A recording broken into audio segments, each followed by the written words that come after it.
human itu bagaimana? Ya, itu adalah pertanyaan yang sulit ya, yang perdebatannya panjang, tetapi saya agak sedikit nekat untuk membahas ini di dalam acara kita hari ini.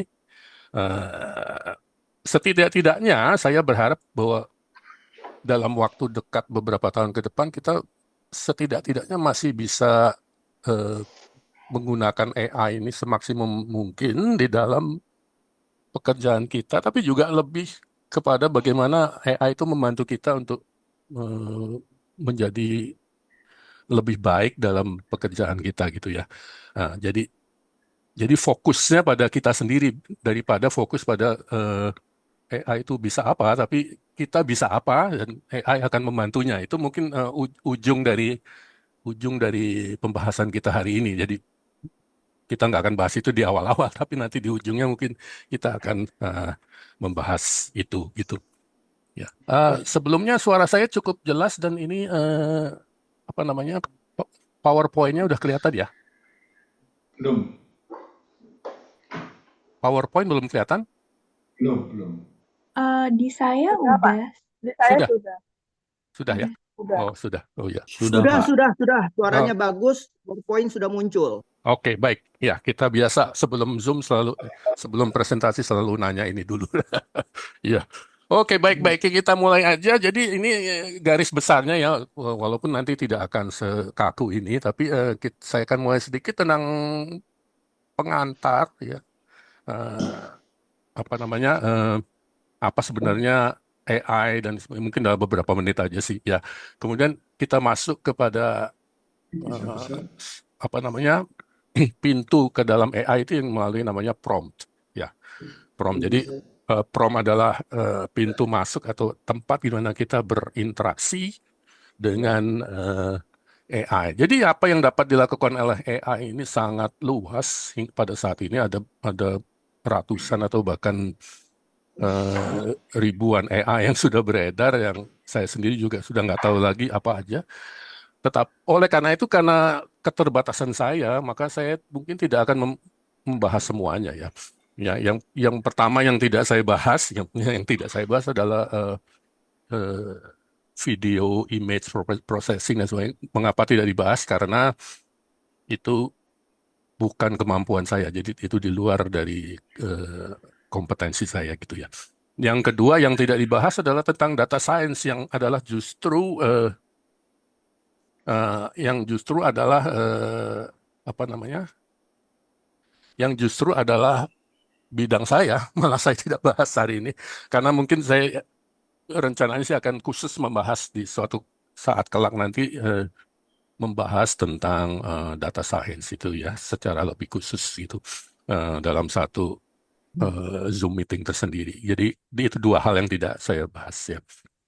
Nah, oke, sedikit pengantar sebelum kita eh, masuk ya. Pertama, apa sebetulnya yang mau kita bahas di dalam webinar kita hari ini ya. Yang pertama adalah eh, kalau kita berhadapan dengan AI, sebenarnya kita mulai dengan suatu keinginan gitu. Jadi bagaimana AI itu bisa memberikan apa yang kita inginkan. Jadi nomor satu itu ya. Kedua, Lalu, kita juga akan menunjukkan bahwa AI itu mempunyai kemampuan yang cukup atau mempunyai kemampuan yang luas yang mungkin lebih besar kemampuannya daripada apa yang kita inginkan gitu ya. Jadi atau barangkali kita tidak tahu bahwa kita menginginkan hal-hal lain selain apa yang kita tahu kita inginkan gitu. Jadi barangkali kalau kita mengetahui apa aja yang bisa dilakukan AI, yang PowerPoint. barang kita bisa memperluas keinginan kita sendiri itu. Iya, ya. Kemudian pertanyaan ketiga yang coba kita mau bahas adalah kita sebetulnya bertanya pada diri sendiri. Ya. Kalau kita bahas AI itu kan biasanya kita bertanya pada AI ya, bukan bertanya pada diri sendiri. Kita bertanya pada AI, nanti AI memberi jawaban. Tapi sebenarnya kita juga bertanya pada diri sendiri, ya, apa sebetulnya yang kita bisa buat dengan diri kita sendiri yang nanti bisa dibantu oleh AI untuk eh, membantu kita ketika kita bertanya pada diri sendiri itu ya. Jadi itu nomor tiga ya. Kemudian nomor empat adalah pertanyaan yang cukup sulit, yaitu apa yang bisa dilakukan oleh manusia yang tidak dapat dilakukan oleh AI. Gitu. Ya. Itu ada pertanyaan yang sulit karena apa yang dapat dilakukan oleh AI ini kan terus-menerus berubah ya. Dan apa yang dapat dilakukan oleh manusia itu pertanyaan yang sebetulnya adalah pertanyaan yang terlalu umum begitu ya. Yang sangat berbeda dari satu orang ke orang yang lain. Jadi itu ada pertanyaan yang sulit, tapi kita coba akan bahas sedikit di akhir dari uh, pembahasan kita hari ini ya. Kita mulai dari pengantar ya. Eh, Sedikit artificial intelligence ini hanya sekilas saja ya, karena kita nggak akan membahas teknis di dalamnya ya. Jadi adalah ilmu komputer gitu yang berusaha meniru kecerdasan manusia. Di zaman dahulu itu yang disebut AI itu hanya sekedar misalnya ada kameranya lalu robot yang kalau mau nabrak tembok lalu belok, itu hanya sederhana sekali gitu. Tetapi dengan munculnya machine learning, ya, kemudian AI itu sendiri menjadi suatu mesin yang bisa belajar. Nah, itu yang penting, belajar. Nah, kelebihan AI dibanding satu AI dibanding satu orang manusia tentu saja adalah bahwa AI itu belajar dari sumber yang luar biasa besar, ya.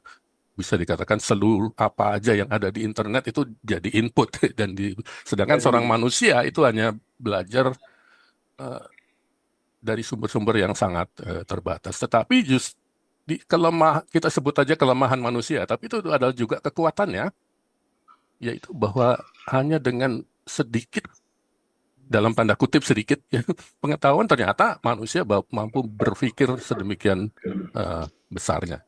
Itu ya sekilas saja ya. Baik, kemudian AI yang saya gunakan untuk mempersiapkan webinar ini ada 13 ya, tapi maksudnya digunakan itu maksudnya saya bertanya pada AI, 13 AI ini tentang berbagai macam topik, kemudian mereka memberi jawaban gitu ya. Tetapi saya bagi dalam dua kelompok di sini nomor 1 sampai 8 itu yang dalam pekerjaan saya sehari-hari itu memang biasa saya pakai, lalu 9 sampai 13 itu hanya kadang-kadang aja gitu. Ya. Eh, eh, jadi itu yang kita gunakan. Nanti kebanyakan apa namanya prom dan sebagainya yang ada muncul di dalam webinar ini itu kebanyakan berasal dari ChatGPT dan Gemini ya, ChatGPT dan Gemini. Tapi kemudian ada beberapa yang dari Perplexity. Nanti di bagian akhir dari webinar kita juga akan tunjukkan yang dilakukan oleh Grok ya. Ya, kemudian ada Perplexity dan lain-lain ya. Harus biasa dengan ini. Ya. Nah, baik, kita masuk kepada topik pertama dari webinar kita, yaitu tentang prompt engineering. Ya, prompt engineering. Mungkin sedikit komentar aja ya, sebelum kita membahas ini secara lebih luas. Ya, jadi di berbagai seminar dan juga di berbagai buku-buku yang juga sudah e-book, maksud saya e-book yang sudah beredar, di situ orang membahas tentang prompt engineering, bahkan membuat buku yang judulnya 2000 prompt yang bisa kita pakai. Tentu saja dalam seminar seperti ini kita nggak akan membahas 2000 prompt, ya. Tetapi lebih pada sebetulnya kalau orang kita membuat prompt itu sebetulnya apa di belakangnya itu apa gitu dasarnya gitu ya. Jadi daripada kita namanya mencari ribuan prompt lalu cari mana yang bisa kita pakai, kita lebih baik membuat sendiri ya kan. Jadi itu apa namanya semacam ide di balik webinar ini gitu. Jadi kita sebetulnya membuat sendiri daripada mencari literatur tentang atau buku-buku tentang 2000 prompt gitu ya yang bisa kita pakai. Baik. Jadi apa itu prompt ya? Prompt itu sebetulnya adalah perintah. Jadi kalau kita membuka ChatGPT, di situ ada kotak di mana kita memberi perintah ke dalamnya, ya, ya, yang kemudian kita mengharapkan bahwa apa namanya apa namanya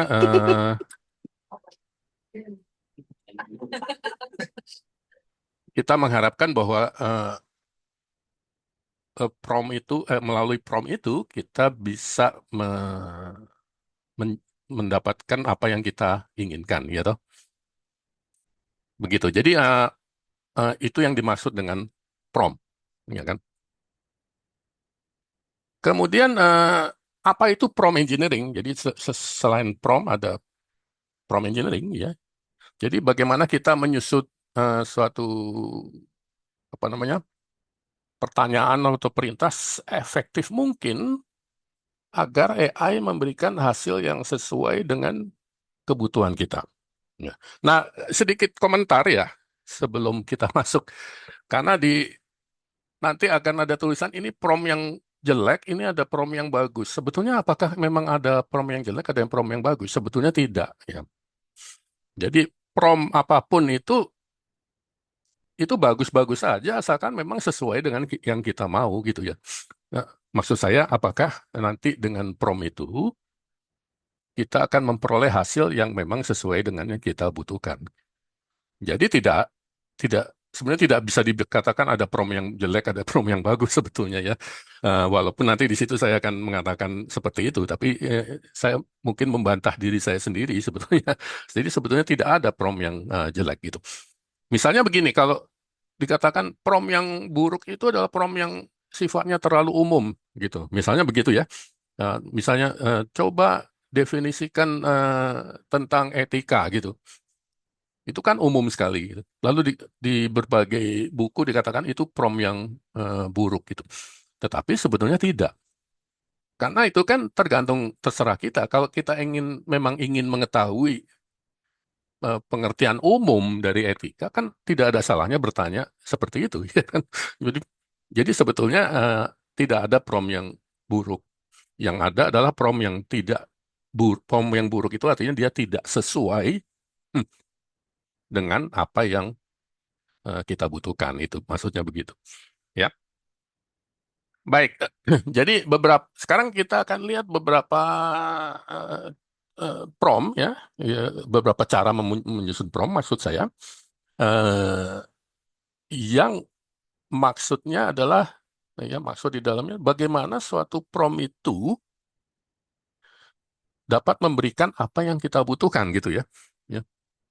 Nah, biasanya ya, biasanya gitu orang akan mengatakan bahwa semakin jelas dan semakin spesifik, maka semakin jelas dan spesifik, maka akan semakin berhasil AI itu membantu memberikan apa yang kita mau. Ya.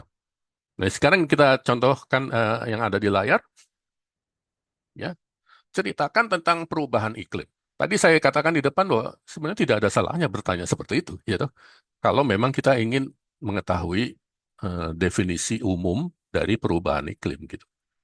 Tetapi seringkali seorang yang menggunakan AI itu sebetulnya membutuhkan sesuatu yang sangat spesifik gitu ya. Eh, yang sebab yang spesifik itulah yang berguna di dalam pekerjaannya dia.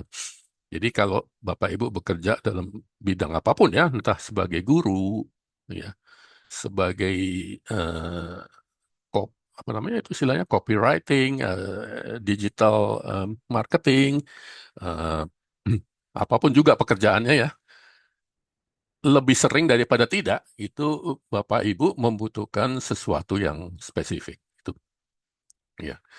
Karena itu kalau saya bertanya tentang sesuatu yang umum, mungkin jawabannya tidak terlalu sesuai dengan apa yang kita butuhkan gitu.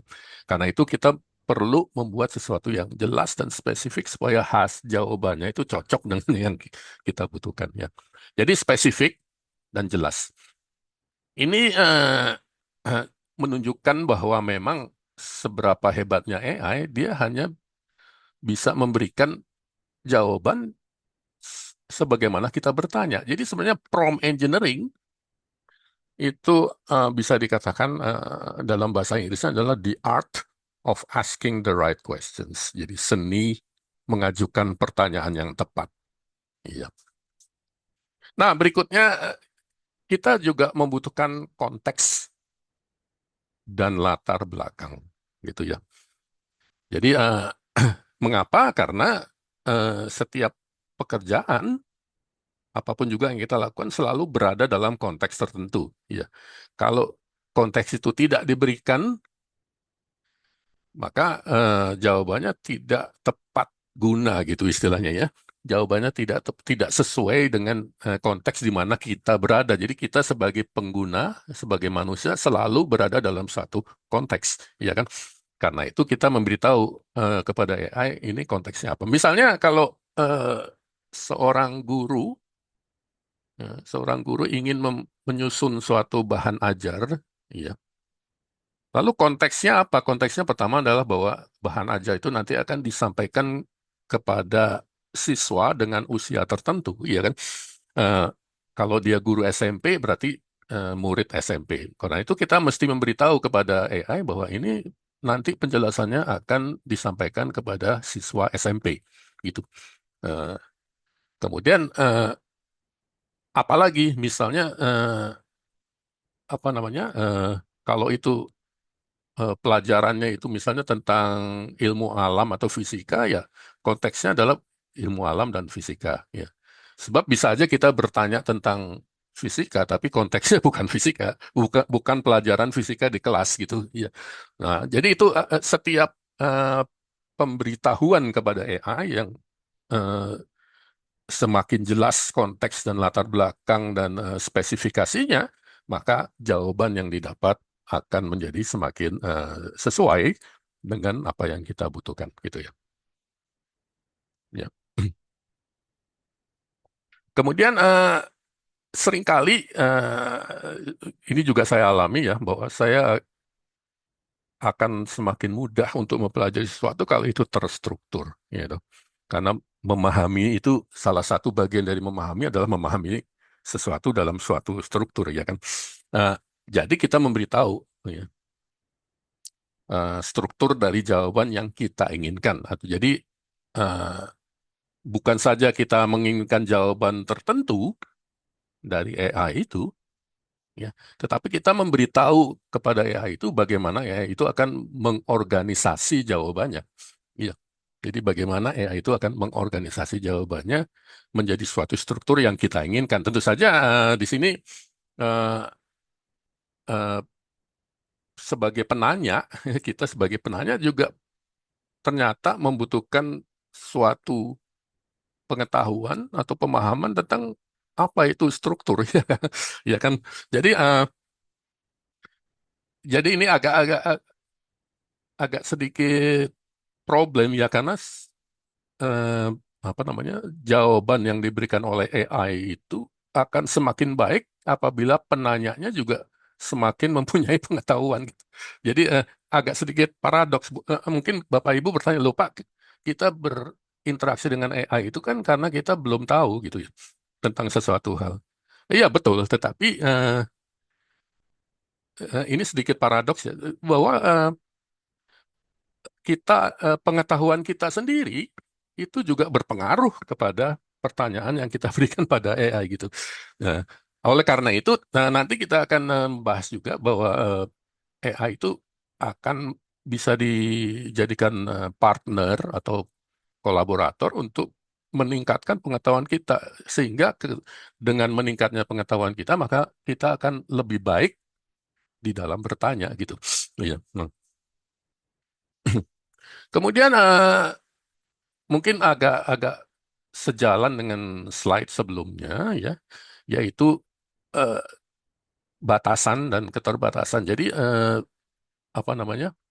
Kalau Bapak Ibu masih ingat waktu zaman masih bikin skripsi dulu atau rekan-rekan mahasiswa barangkali sekarang sedang membuat skripsi, maka dosen pembimbing itu pasti akan bilang kamu harus membatasi.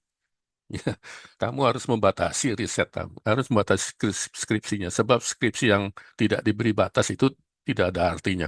Jadi keterbatasan itu penting gitu ya, karena dengan keterbatasan itu kita dapat membatasi pertanyaan maupun jawabannya sehingga benar-benar berguna gitu. Jadi itu. Kemudian peran ya. Bapak Ibu juga masih ingat dulu waktu bikin skripsi ya, atau rekan-rekan mahasiswa kalau bikin skripsi, kalau datang kepada dosen pembimbing, ya, saya tahu saya sendiri juga adalah dosen pembimbing, tapi dosen pembimbing itu bisa berperan dengan banyak cara, ya kan? Eh, ada ada ada lelucon yang mengatakan kalau ada 10 dosen pembimbing nanti akan ada 20 pendapat. Ya. Jadi dosen pembimbing itu dapat membimbing dengan banyak cara, ya. Dengan demikian dapat berperan juga dengan banyak cara. Jadi ya, memang kita akan datang kepada dosen pembimbing dengan anggapan bahwa dia adalah seorang pakar dalam suatu bidang tertentu, gitu.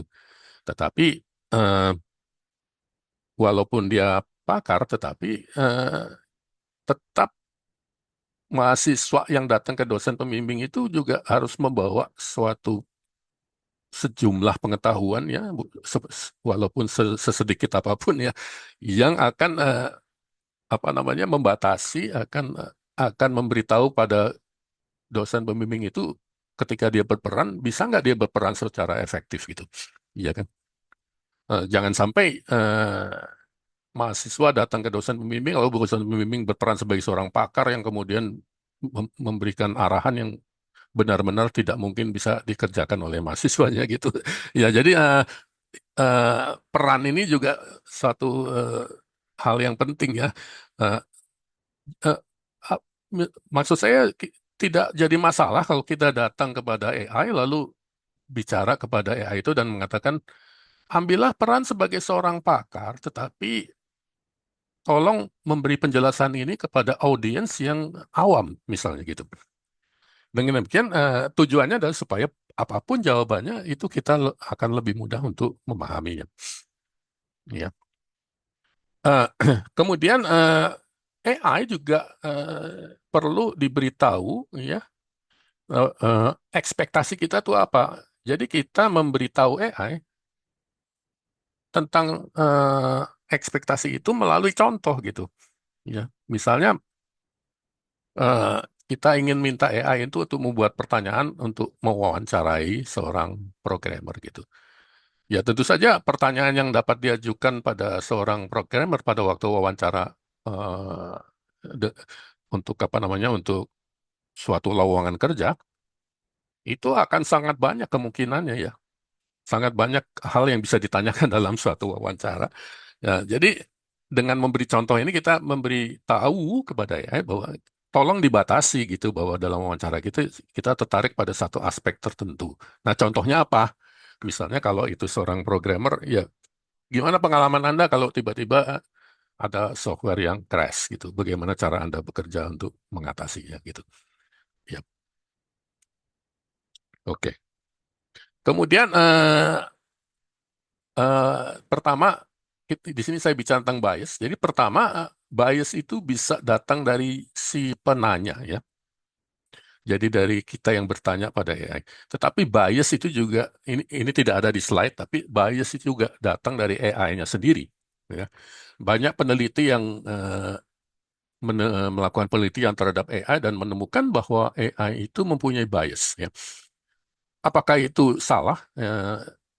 Saya nggak bilang itu benar atau salah, tetapi itu adalah hal yang sebetulnya bisa dipahami. Mengapa? Karena AI itu belajar dari apa yang dihasilkan oleh manusia, ya kan? AI itu di-training dengan menggunakan bahan-bahan yang sebetulnya dibuat oleh manusia, dan manusia adalah makhluk yang bias.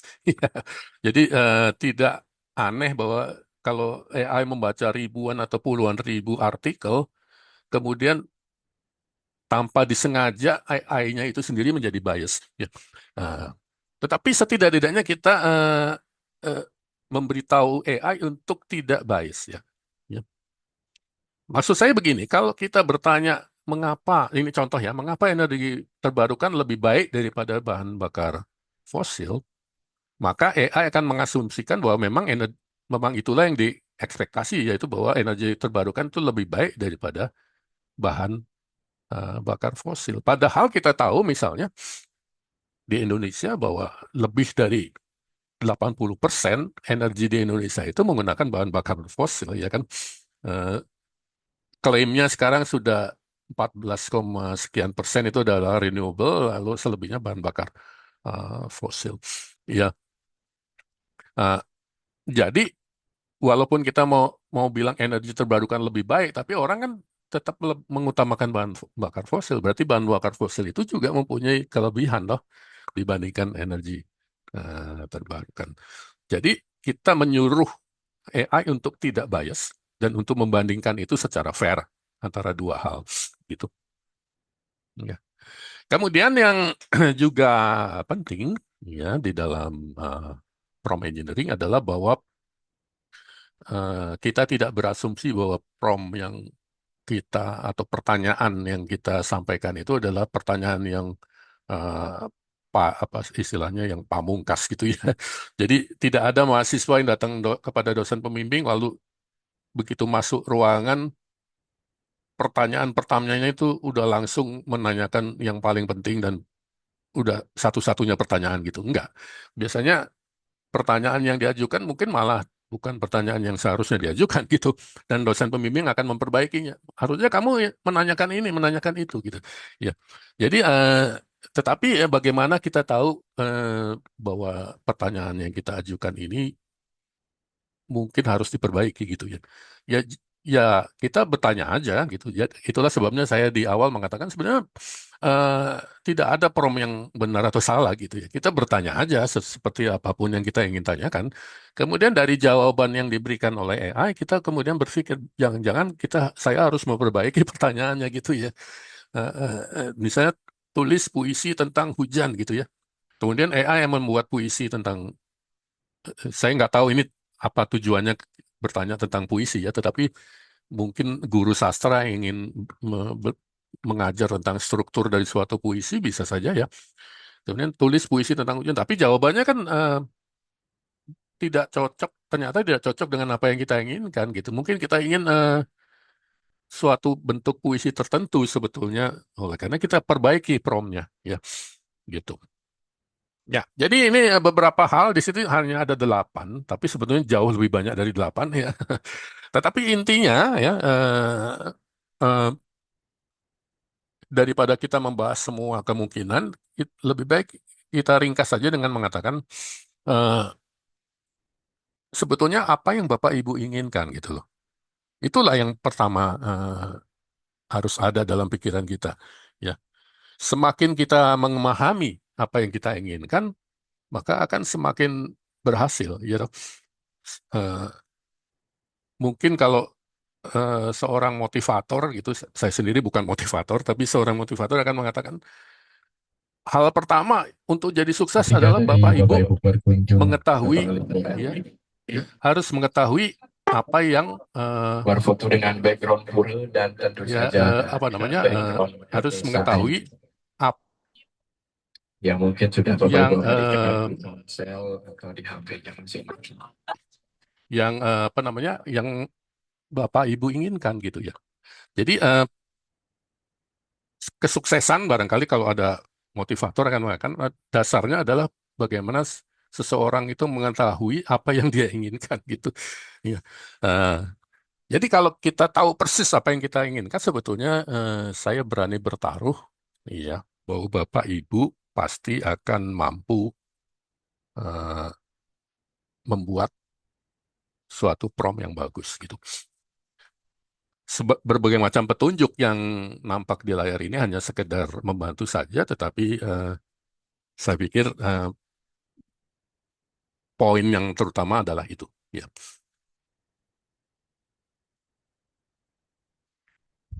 ya. Kemudian saya sampaikan beberapa prompt dalam berbagai pekerjaan, sekedar contoh aja ya. Dan ini saya tidak bikin sendiri, ini saya apa namanya copy paste dari berbagai sumber ya. Ya. eh, Mengapa saya copy paste? Karena saya tidak bekerja di dalam bidang itu. Ya. Jadi sebetulnya saya juga eh, saya pekerjaan saya sendiri sangat spesifik ya, yaitu data science. Tapi yang ingin saya sampaikan di sini adalah bagaimana menyusun prompt itu ya. Dan intinya adalah bahwa kita harus tahu persis apa yang kita inginkan gitu ya. Misalnya gini, seorang pemasaran ya, dia disuruh untuk membuat posting tentang peluncuran suatu produk baru. Tentu saja dia sebagai seorang yang bekerja di bidang marketing mesti tahu ya, ya bahwa itu harus menarik, ya toh. Kemudian eh, di ujung dari suatu campaign itu adalah call for action. Jadi harus ada suatu ajakan untuk bertindak gitu ya. Nah, jadi semua apa yang diekspektasi dari suatu marketing itu perlu ditulis di dalam prompt itu, gitu, ya kan? Seorang analis keuangan misalnya ya, tentu tidak akan kecuali memang dia sedang menyusun suatu bahan ajar, misalnya dia analis keuangan tapi diminta untuk mengajar gitu ya. Dan di dalam proses mengajar itu mungkin akan mulai dengan sesuatu yang sifatnya umum ya. Misalnya bagaimana cara membuat laporan keuangan misalnya itu. Jadi ya tidak ada salahnya mengajukan itu ke AI ya. Tetapi kalau dia sedang mengerjakan tugasnya sebagai seorang analis keuangan, sudah barang tentu apa yang dikerjakan itu sangat spesifik ya kan. Karena itu ke spesifisitasnya itu harus disampaikan kepada AI gitu ya. AI harus diberitahu bahwa ini loh yang saya inginkan ada sesuatu yang sangat spesifik yaitu saya punya suatu bahan, lalu bahan ini saya ingin ringkas dan bagaimana cara meringkasnya. Ya, mungkin ada berdasarkan segmen penghasilan misalnya atau kategori pengeluaran terbesar ya. Kemudian bagaimana format dari hasilnya itu juga kita harus memberitahu kepada AI. Ya. Contoh lain adalah seorang pendidik, ya, salah satu tugas seorang pendidik adalah membuat kuis, ya, membuat tes, ya. Nah, ini kedengarannya, oh, ini kok gurunya males amat ya, bukannya bikin sendiri malah AI-nya yang disuruh bikin, nggak apa-apa, tidak apa-apa. Yang penting adalah bahwa AI itu akan menghasilkan suatu rangkaian kuis yang memang sesuai dengan apa yang diinginkan oleh Bapak Ibu guru itu dan memang sesuai dengan pemahaman dari Bapak Ibu guru terhadap materinya dan sesuai dengan rencana pengajarannya gitu kan. Jadi nggak apa-apa gitu. Eh, itu tidak AI tidak menggantikan tugas guru tapi hanya membantu aja gitu. Ya. Tapi di sini dengan bantuan AI ini ya eh, Bapak Ibu guru akan terbantu untuk menghadapi satu problem yang saya kira problem yang terbesar dari seorang guru yaitu kekurangan waktu. Nah, jadi begitu banyaknya tugas seorang guru dan kita hanya punya 24 jam sehari, 7 hari seminggu ya. Nah, dengan mendelegasikan itu kepada AI, maka Bapak Ibu guru akan punya waktu untuk melakukan hal-hal yang penting yang lainnya seperti membaca buku, yaitu memperluas pendalaman materi atau bahkan ikut kursus ini, kursus itu, ya. Jadi waktu adalah bagi seorang bapak ibu guru, bagi seorang guru adalah suatu komoditas yang luar luar biasa penting gitu ya. Ya.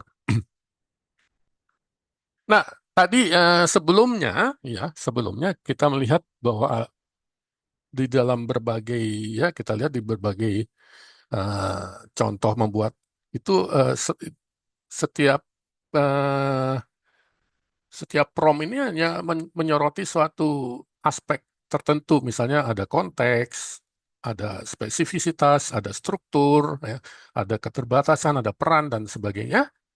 Nah, apakah itu semua bisa digabung menjadi satu prompt? Ya, jawabannya bisa. Ya, bisa digabung menjadi satu prompt. Jawabannya bisa. Ya, menjadi satu prompt yang panjang begitu ya. Ya. Nah, ini kita masuk kepada prompt engineering yang lebih kompleks ya. Pertama saya akan menunjukkan bahwa kita bisa menyusun suatu prompt yang panjang. Jadi tidak benar kalau prompt itu isinya hanya beberapa kalimat aja. Ya, saya pernah membuat prompt yang panjangnya itu hampir 2 halaman atau bahkan lebih dengan segala macam rincian saya masukkan ke dalam AI dan mendapatkan jawaban sesuai dengan rincian dari eh, prompt itu gitu. Jadi kita bisa menyusun prompt yang panjang dan kompleks ya dengan memuat semua apa yang kita inginkan di dalamnya ya. Sebagai nanti kita akan contoh khusus yaitu apakah Indonesia akan menghadapi krisis. Itu pertanyaan yang akan kita ajukan pada AI dan kalau ada waktu nanti kita tunjukkan bagaimana hasilnya. Ya, berdasarkan penelitian yang dilakukan oleh AI, jadi bukan yang dilakukan oleh saya bukan ahli ekonomi, tapi AI menunjukkan apakah akan ada krisis atau tidak di dalam perekonomian di Indonesia dalam waktu beberapa tahun ke depan. Ya. Jawabannya apa? Ya mari kita lihat nanti. Ya, nah ini sedikit tentang data analisis ya, itu adalah ini kebetulan bidang saya ya. Dan salah satu pekerjaan dari seorang data analis itu adalah menemukan pola yang tersembunyi di dalam satu data, pola yang tersembunyi, ya, hidden pattern, dan dari situ akan menarik suatu insight yang kemudian dapat menjadi actionable insight, dapat menjadi suatu wawasan yang dapat dijadikan aksi gitu ya. Ya. Nah, oleh karena itu kita memberitahu kepada prompt, misalnya ini ada data penjualan nih, ya lalu lakukan exploratory data analysis, melakukan analisa statistik, buat gambar-gambar statistiknya, misalnya histogram dan sebagainya. Semuanya itu bisa Anda sampaikan di sini. Ya. Bagaimana metode yang dipakai pun harus kalau Anda tidak memberitahu metodenya, maka AI akan berasumsi mungkin metodenya ini, maka dia akan memilih sendiri metodenya ya. Ya. Lalu apa aja faktor-faktor yang mempengaruhi gitu ya terhadap misalnya penjualan, kinerja dan sebagainya ya. Dan seterusnya. Seorang hukum yang bekerja dalam bidang hukum ya, seringkali berhadapan dengan dokumen hukum yang kompleks ya. Saya sendiri belum pernah bekerja di biro hukum, tapi saya bayangkan aja bahwa bagian yang 80-90% pekerjaannya adalah melakukan riset gitu ya tentang berbagai dokumen gitu, yang kemudian hasilnya akan disampaikan pada misalnya seorang lawyer yang akan masuk ke ruang pengadilan gitu ya. Tetapi di belakang layar terdapat pekerjaan riset yang sangat kompleks gitu ya. Ya. Lalu seorang manajer ya. Nah, sekarang saya pada slide ini saya akan mengatakan sesuatu yang agak sedikit bertentangan dengan slide sebelumnya. Ya. Slide sebelumnya mengatakan kita bisa menulis semuanya dalam satu prompt, gitu. Tetapi kemudian saya akan membantah itu dengan mengatakan itu sebetulnya boleh dan seringkali perlu, tetapi bukan cara yang terbaik, gitu. Ya. Mengapa bukan cara terbaik? Di sini saya mengusulkan ya, tentu saja Bapak Ibu bebas untuk memilih, mengusulkan bahwa prompt itu dipecah-pecah, ya.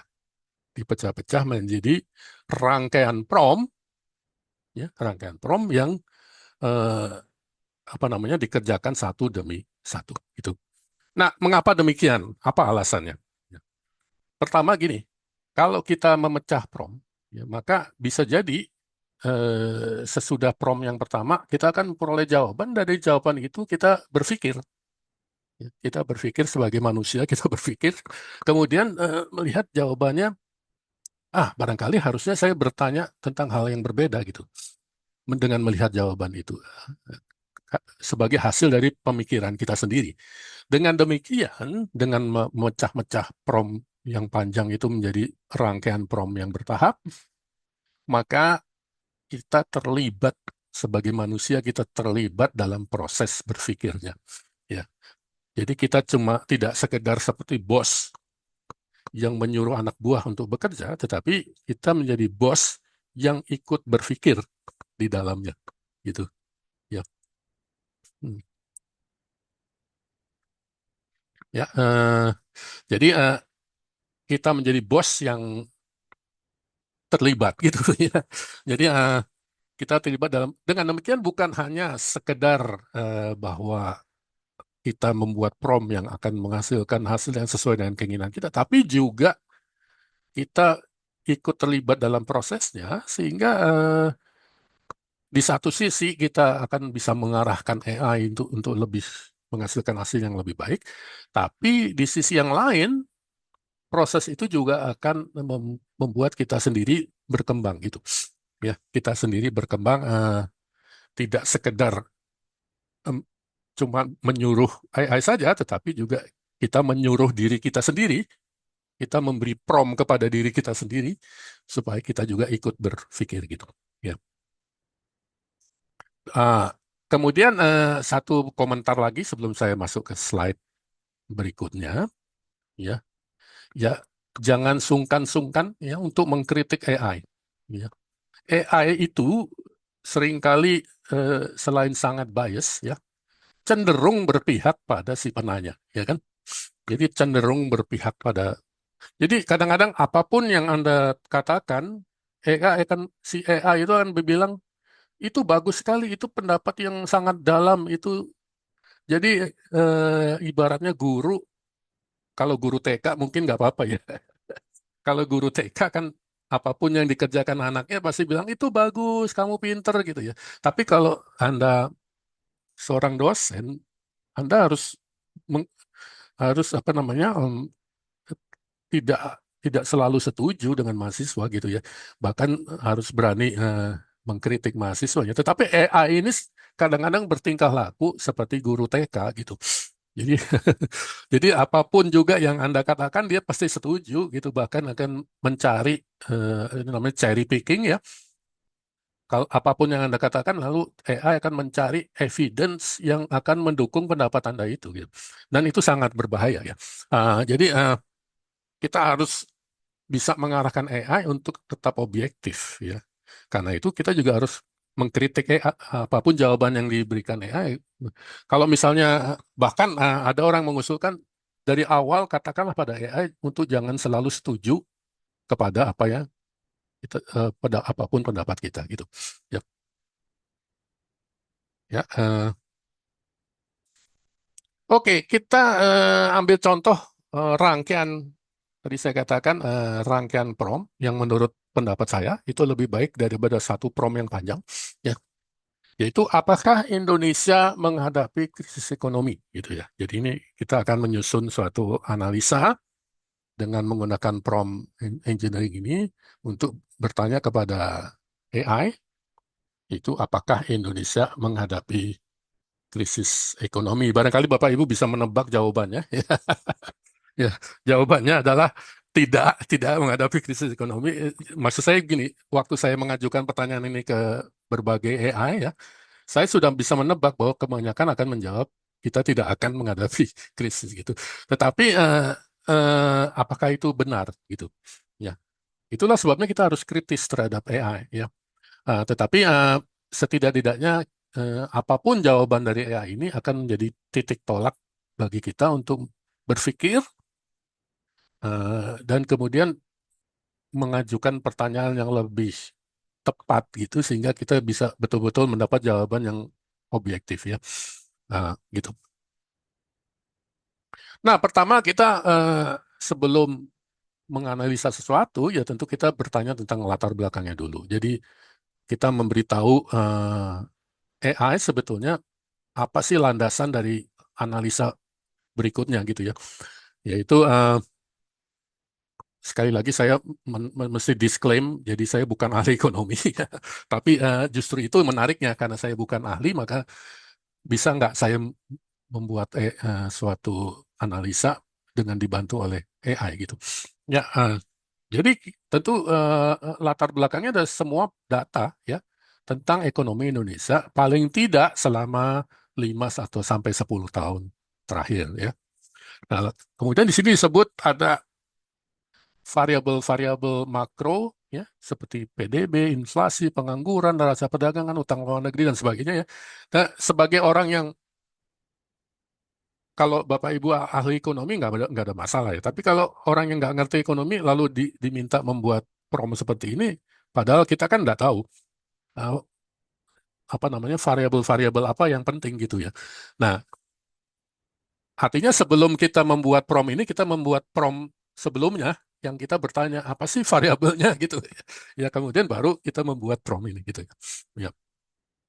Kemudian masalahnya apa ya? Ya tentu saja masalahnya adalah krisis ekonomi karena itu kita mesti mempersempit apa yang akan dilakukan Trump itu yaitu eh, indikator apa yang bisa kita pakai untuk menunjukkan apakah ada krisis atau tidak gitu ya. Lalu rumuskan pertanyaan itu. Nah, lalu dari jawaban itulah dari jawaban AI terhadap prompt ini kita bisa menyusun prompt yang berikutnya gitu kan ya, yaitu misalnya kalau kerentanannya itu adalah pengangguran dan ekspor yang menurun. Misalnya ini contoh aja, belum tentu ini ya. Tapi kalau kita memilih itu sebagai ini indikator ya, ya berarti AI akan berjalan menelusuri indikator ini gitu, ya kan? Tentu saja ini belum tentu pertanyaan yang tepat ya, belum tentu tepat. Oleh karena itu saya di awal tadi menekankan bahwa interaksi kita dengan AI ini sifatnya iterasi ya. Jangan berhenti sampai pada hasil akhir, tapi kita akan setelah mendapatkan hasil akhir, kita mendapatkan pemahaman, lalu kita mulai lagi dari awal dan memperbaiki seluruh prosesnya gitu ya. Jadi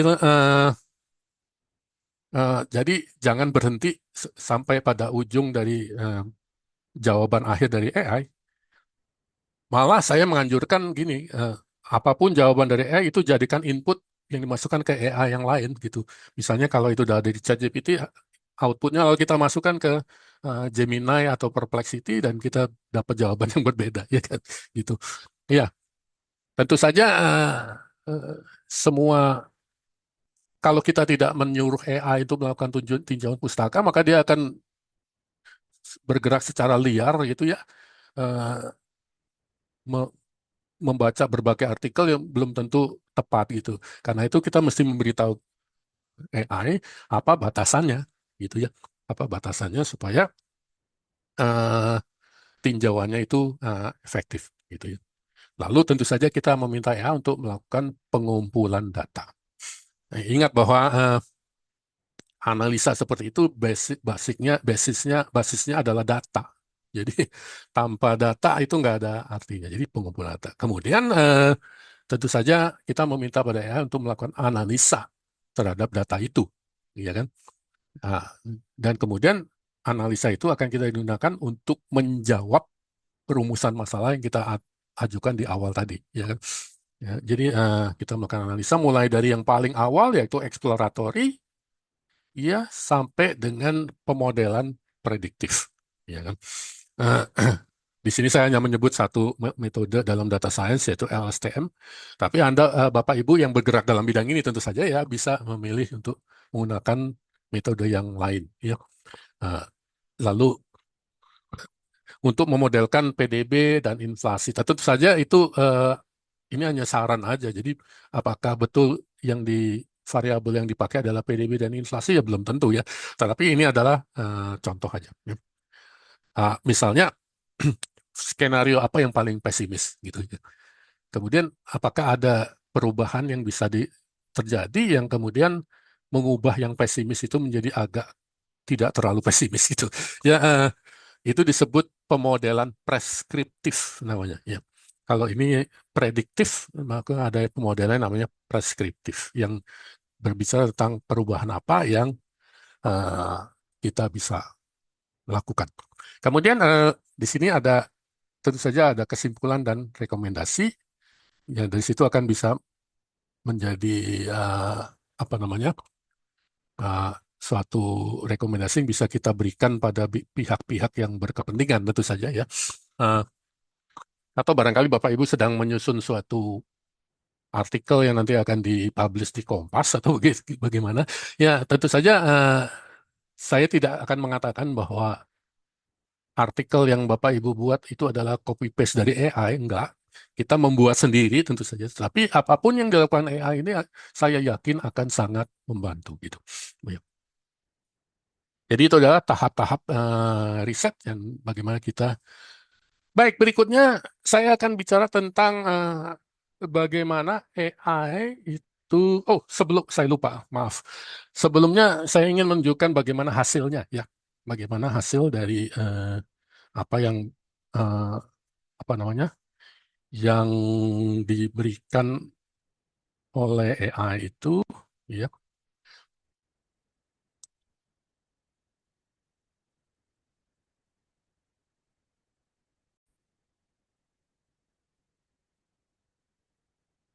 Ya, ini maaf, apakah ini sudah kelihatan yang di layar? Eh, Sudah, Pak. sudah ya, oke.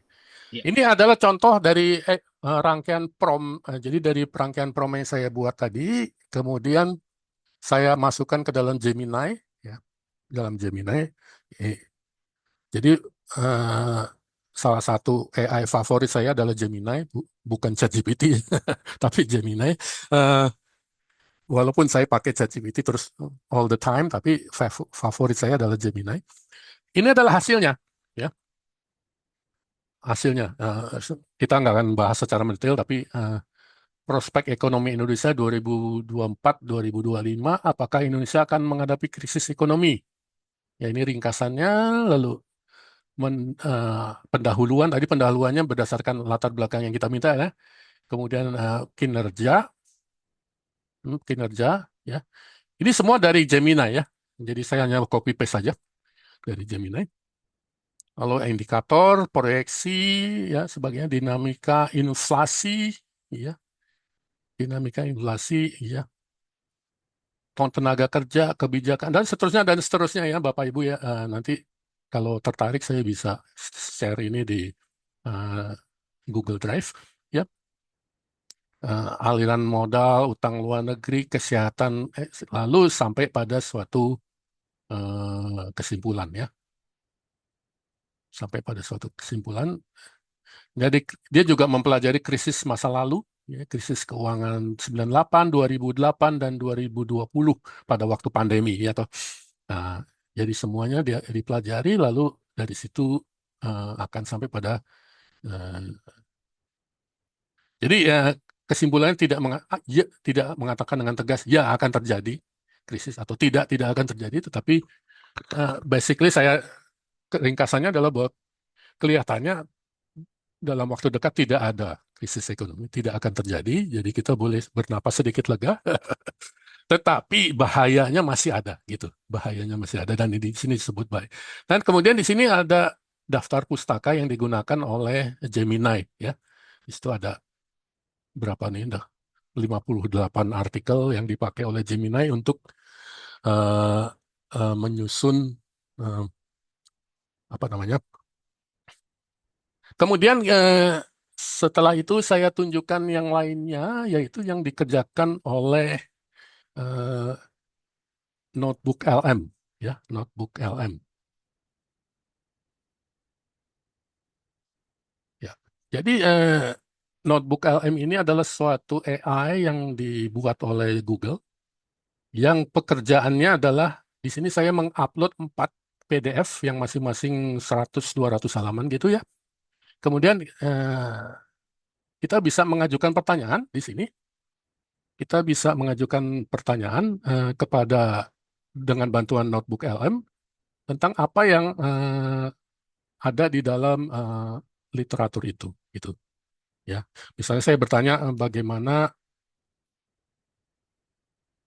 kondisi pere- perekonomian Indonesia di tahun 2025, misalnya. Ya, toh. Kemudian saya bertanya, nanti dia akan memberi jawaban. Jawabannya itu diambil dari 4 laporan ekonomi, economic outlook yang saya upload ya ke eh, kepada kepada Notebook LM ini, ya. Nah, kemudian notebook LM ini selain bisa memberi jawaban terhadap pertanyaan-pertanyaan yang saya ajukan, juga dapat membuat podcast ya dengan suara AI tentu saja, dengan suara AI. Eh, tapi tadi saya sudah coba saya nyalakan podcastnya, mudah-mudahan terdengar ya. Selamat datang. Hari ini kita akan coba gali lebih dalam ya lanskap Kedengaran nggak tadi podcastnya, Bapak Ibu? Terdengar, baik. Dengar, Ya, Pak. ya terdengar. Ya, mungkin satu dua. ekonomi Indonesia. Ya, saya Kita pakai berbagai saya sumber nyalakan nih yang selama Anda 1-2 berikan. menit Ada tadi ya. laporan AMRO, data pemerintah, sampai analisis pasar terbaru April 2025. Tujuannya sih biar Anda dapat gambaran yang utuh gitu. Nggak cuma angka-angka aja. Jadi misi kita kali ini coba kita urai apa yang paling penting, gimana sih sebenarnya denyut pertumbuhan ekonomi kita. Terus kebijakan apa aja yang jadi penentu, tantangan mendasar apa yang perlu kita waspadai, sama ya risiko dan peluang di 2024-2025 ini. Yuk kita bedah bareng buat Anda. Oke, kita mulai dari kinerja. Ya, oke. Jadi itu adalah podcast yang dibuat oleh AI. Jadi itu bukan suara manusia yang tadi barusan, tapi suara dari AI. Ya, Eh, itu tadinya hanya bisa bahasa Inggris, tapi dalam kalau nggak salah bulan lalu udah bisa dalam bahasa Indonesia. Ya. Eh, di situ dia si pembicara dalam tanda kutip pembicara dalam podcast itu meringkas sebetulnya 4 dokumen yang saya upload ini, gitu ya. Meringkas 4 dokumen yang saya upload ini, ya. Eh, ya, apa namanya? Eh, artikel yang saya upload ini kemudian diringkas dalam podcast itu, ya. Yang panjangnya kira-kira 7 menit gitu. Yang mungkin Bapak Ibu bisa dengarkan sambil mengendarai mobil atau bagaimana ya. Ya, baik. Kemudian apa aja sih yang bisa dikerjakan oleh notebook LM ini? Selain itu dia bisa membuat mind map ya, mind map ya.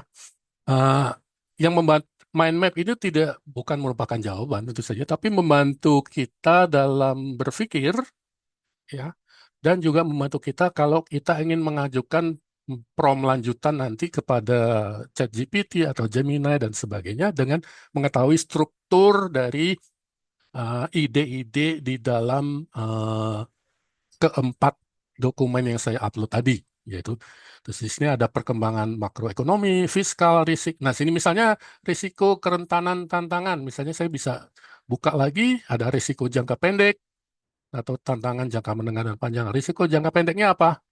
Ya, kita bisa melihat eh, apa namanya global, ekonomi mitra dagang, kenaikan harga, volatilitas dan seterusnya. Jadi itu membantu kita dalam berpikir, ya kan? Nah, kemudian apalagi yang bisa dikerjakan notebook itu bisa membuat timeline, yaitu dari mulai 2014 ya sampai dengan 2025 apa aja hal-hal penting yang terjadi yang mempengaruhi perekonomian di Indonesia. Nah, kemudian satu hal yang menarik juga yang apa yang bisa dikerjakan oleh AI yang menarik bagi Bapak Ibu guru yaitu bisa membuat kuis ya. Jadi ini ada 4 dokumen ini kemudian bisa membuat kuis yang nanti kalau Bapak Ibu adalah dosen itu bisa menjadi kuis yang bisa ditaruh di kelas. Ini kuis dan kemudian ada jawabannya di sini ya. Jadi ada jawabannya. Jadi jawaban kuis. Kemudian bisa juga pertanyaan esai ya. Kemudian istilah-istilah apa yang ada di dalamnya ya. Ya. Lalu di sini adalah ringkasan dari keempat ini semuanya. Ya, kebetulan contoh yang diambil ekonomi, tapi Bapak Ibu bisa mengupload apa namanya berbagai macam dokumen yang Bapak Ibu punya untuk dibantu memahaminya dengan bantuan eh, apa namanya AI. Ya. Baik, saya kembali lagi ke apa namanya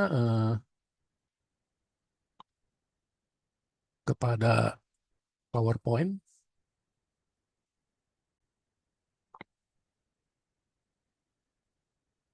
Ya, jadi ini terakhir kita melakukan rangkaian apa namanya rangkaian prompt ya yang dipecah-pecah. Jadi tadi saya mengatakan bahwa prompt yang dipecah-pecah itu lebih baik daripada prompt yang sekaligus. Alasan pertama tentu saja adalah bahwa eh, kita bisa terlibat dalam prosesnya, dan kedua, eh, walaupun sebelum kita memecah-mecah prompt itu kita sudah membuat rancangan ya, bisa jadi kita akan mengubah promptnya di tengah jalan ya. Karena setelah melihat jawaban yang itu kita terpikirkan bahwa oh harusnya saya membahas atau eh, apa namanya harusnya kita membahas sesuatu yang lain gitu ya yang tidak terpikirkan sebelumnya gitu. Ya.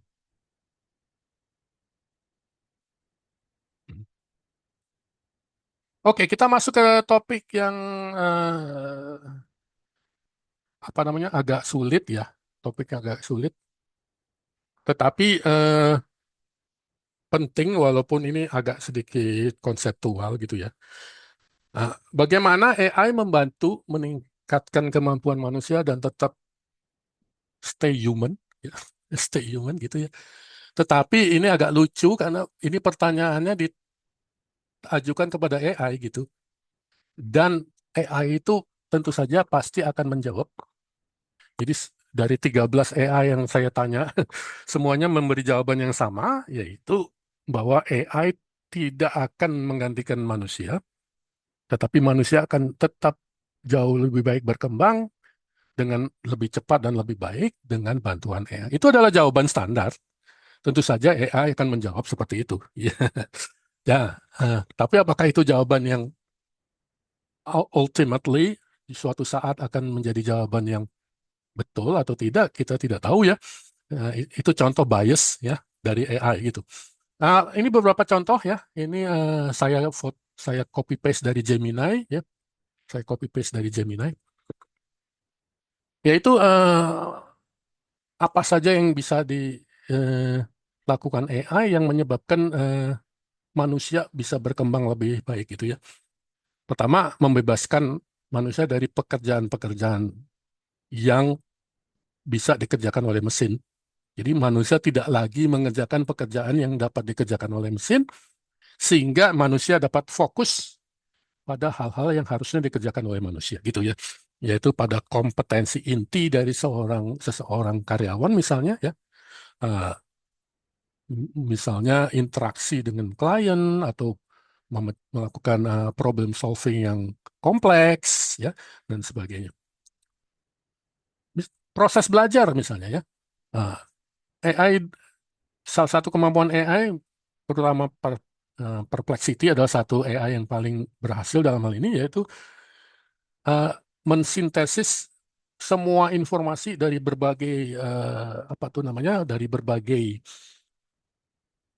literatur yang jumlahnya besar gitu ya, sehingga dapat diringkas menjadi beberapa halaman ya, dan itu membantu seorang peneliti atau orang yang lagi belajar untuk bisa belajar lebih efisien ya, daripada pergi ke perpustakaan dan membongkar-bongkar ratusan buku. Kan lebih baik serahkan saja pekerjaannya kepada AI gitu, kira-kira maksudnya ya. Lalu Anda membuat pekerjaan Anda sendiri dengan kemampuan Anda sendiri, Anda input itu ke dalam AI dan AI akan memberi feedback, akan memperbaiki kekeliruan-kekeliruan. Kalau Anda seorang programmer, Anda membuat coding, ya, dan AI bisa memperbaikinya, gitu. Ya. Kreativitas, nah ini salah satu hal yang apa namanya bisa dibantu oleh AI menurut AI loh ya. AI membantu Anda dengan cara demikian menurut AI gitu ya.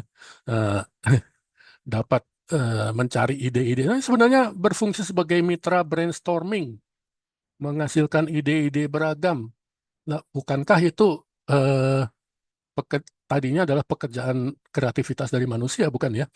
Yang kemudian dialihkan oleh AI. Tetapi jawaban AI adalah, iya, ini kan cuma draft, ya. Ini kan cuma draft, ide-ide awal. Dan nanti Bapak Ibu akan membangun ide yang lebih baik dari ide-ide awal dari, itu jawaban AI begitu, ya. Ya, oke. Eh, jadi ini benarkah apa yang dikatakan Gemini AI itu benar sampai titik tertentu? Ya, benar sampai titik tertentu. Tetapi jika kita perhatikan dengan seksama, maka nampaklah bahwa apa yang disebut pekerjaan yang seharusnya dikerjakan manusia, yang dapat dikerjakan manusia karena manusia dibebaskan dari pekerjaan yang seharusnya itu cepat atau lambat akan dapat dikerjakan oleh AI juga gitu ya. Jadi apa namanya? Jadi sebetulnya bagaimana di masa depan kita nih ya. Jadi oleh karena itu apa yang salah? Jadi sebetulnya tidak ada yang salah Bapak Ibu. Ini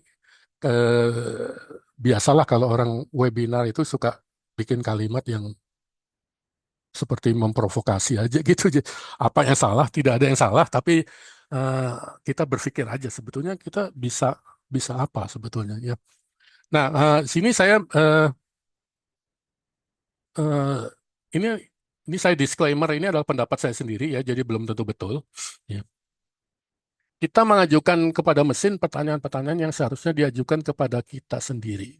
Tapi yang saya maksud ini bukan pertanyaan-pertanyaan yang sebelumnya, itu pertanyaan yang apa namanya perfectly alright gitu. Jadi semua pertanyaan yang memang perlu diajukan kepada AI yang.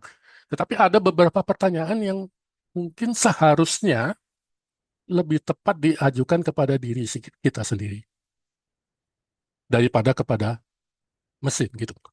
Nah, tetapi kalau gitu untuk apa AI? Ya udah matiin aja komputernya, kita kembali kepada kertas dan pensil gitu ya. Bukan itu maksud saya, tetapi barangkali AI bisa membantu proses bertanya pada diri sendiri itu. Ya. Nah, saya akan memberi satu contoh, eh, yaitu saya akan menggunakan satu AI yang namanya Grok. Grok itu dibuat oleh perusahaannya Elon Musk ya. Nah, tapi jangan khawatir, walaupun itu perusahaannya Elon Musk, tapi lumayan objektif ya Grok. Kata Grok itu sendiri berarti pengetahuan, tapi pengetahuan dari jenis yang berbasiskan experience gitu. Kata Grok gitu. Ya.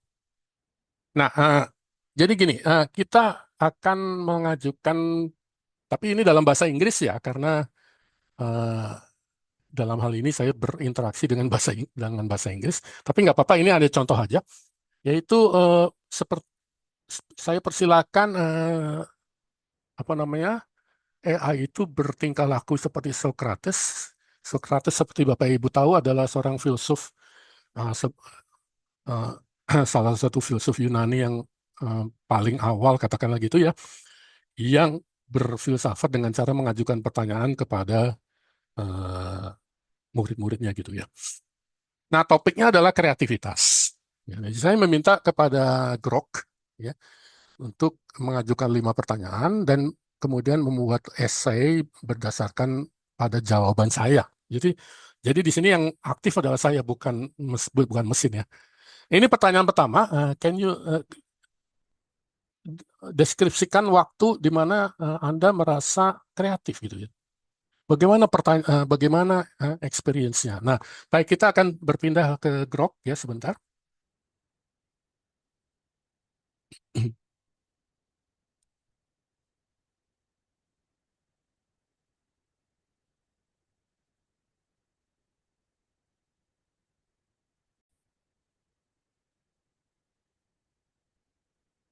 Baik. Ini sudah kelihatan Bapak Ibu Groknya? Ya, ya. Jadi ini Grok ya. Grok ini bukan, saya tidak mengatakan ini AI yang baik atau yang terbaik ya, tetapi ada satu hal yang menarik dari Grok yaitu bahwa dia kalau diajak ngobrol itu lebih seperti ngobrol lebih enak lah gitu ya. Walaupun dari sisi apa namanya kemampuan dia untuk menganalisa atau misalnya programming dan sebagainya itu kalah dibanding AI yang lain, tetapi ya eh, ini cukup menarik gitu ya. Jadi sini bertanya apa eh, apa yang coba share begitu pengalaman ketika Anda kreatif. Nah, ini yang ini adalah jawaban saya ya. Ini jawaban saya. Di situ saya katakan ya pada prinsipnya bahwa ada sesuatu yang menghantui saya gitu ya, yang mendorong saya untuk kreatif gitu. Jadi eh, tindakan kreatif itu sendiri tidak muncul dengan tiba-tiba, tetapi ada sesuatu proses sebelumnya gitu ya. Nah, walaupun kreativitas itu kadang-kadang unpredictable, tidak dapat eh, tidak bisa dijadwal gitu, tapi saya harus menjadwal suatu pekerjaan-pekerjaan atau kegiatan yang memungkinkan kreativitas itu muncul gitu. Gitu kira-kira jawaban saya gitu ya. Kemudian dia memberi apa namanya, memberi reaksi terhadap jawaban saya itu, lalu dia bertanya, coba tolong kasih contoh konkret gitu, bagaimana dari sini saya ambil dua contoh, yaitu pertama sebagai data scientist, sorry, dan kedua salah satu hobi saya adalah main gitar jazz ya. Dan dari dua itu apa sih kreativitas yang muncul ya? Dan situ poinnya adalah saya mengatakan bahwa ada banyak kegagalan di situ. Jadi ketidakberhasilan untuk menghasilkan sesuatu yang kreatif ya di dalam proses itu. Tapi cepat atau lambat akan ada muncul kreativitas itu walaupun tidak bisa diramalkan sebelumnya gitu. Tetapi kita harus mengusahakan. Oke, itu jawaban saya. Kemudian dia bertanya setelah dia menganalisa lebih lanjut dia bertanya, eh, bagaimana Anda, jadi dia bertanya nih Groknya nih, bagaimana Anda menghandle rasa frustrasi karena kegagalan gitu. Jadi kita melakukan pekerjaan kreatif tapi gagal, tidak berhasil. Nah, lalu Grok bertanya bagaimana saya menghandle rasa frustrasi itu gitu.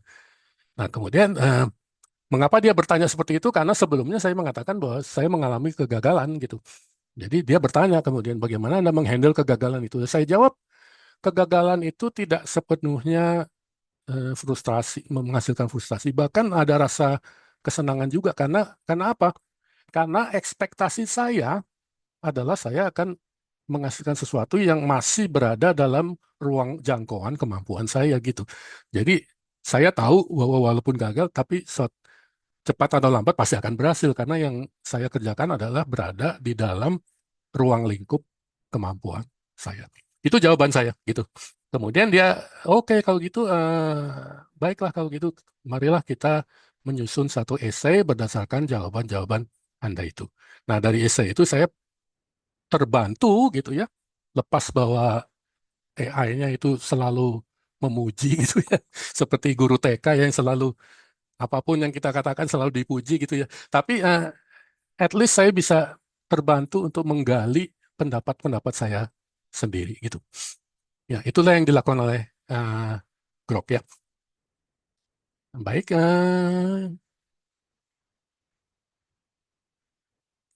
baik saya kembali ke apa namanya, kepada slideshow. Ya, ya. Jadi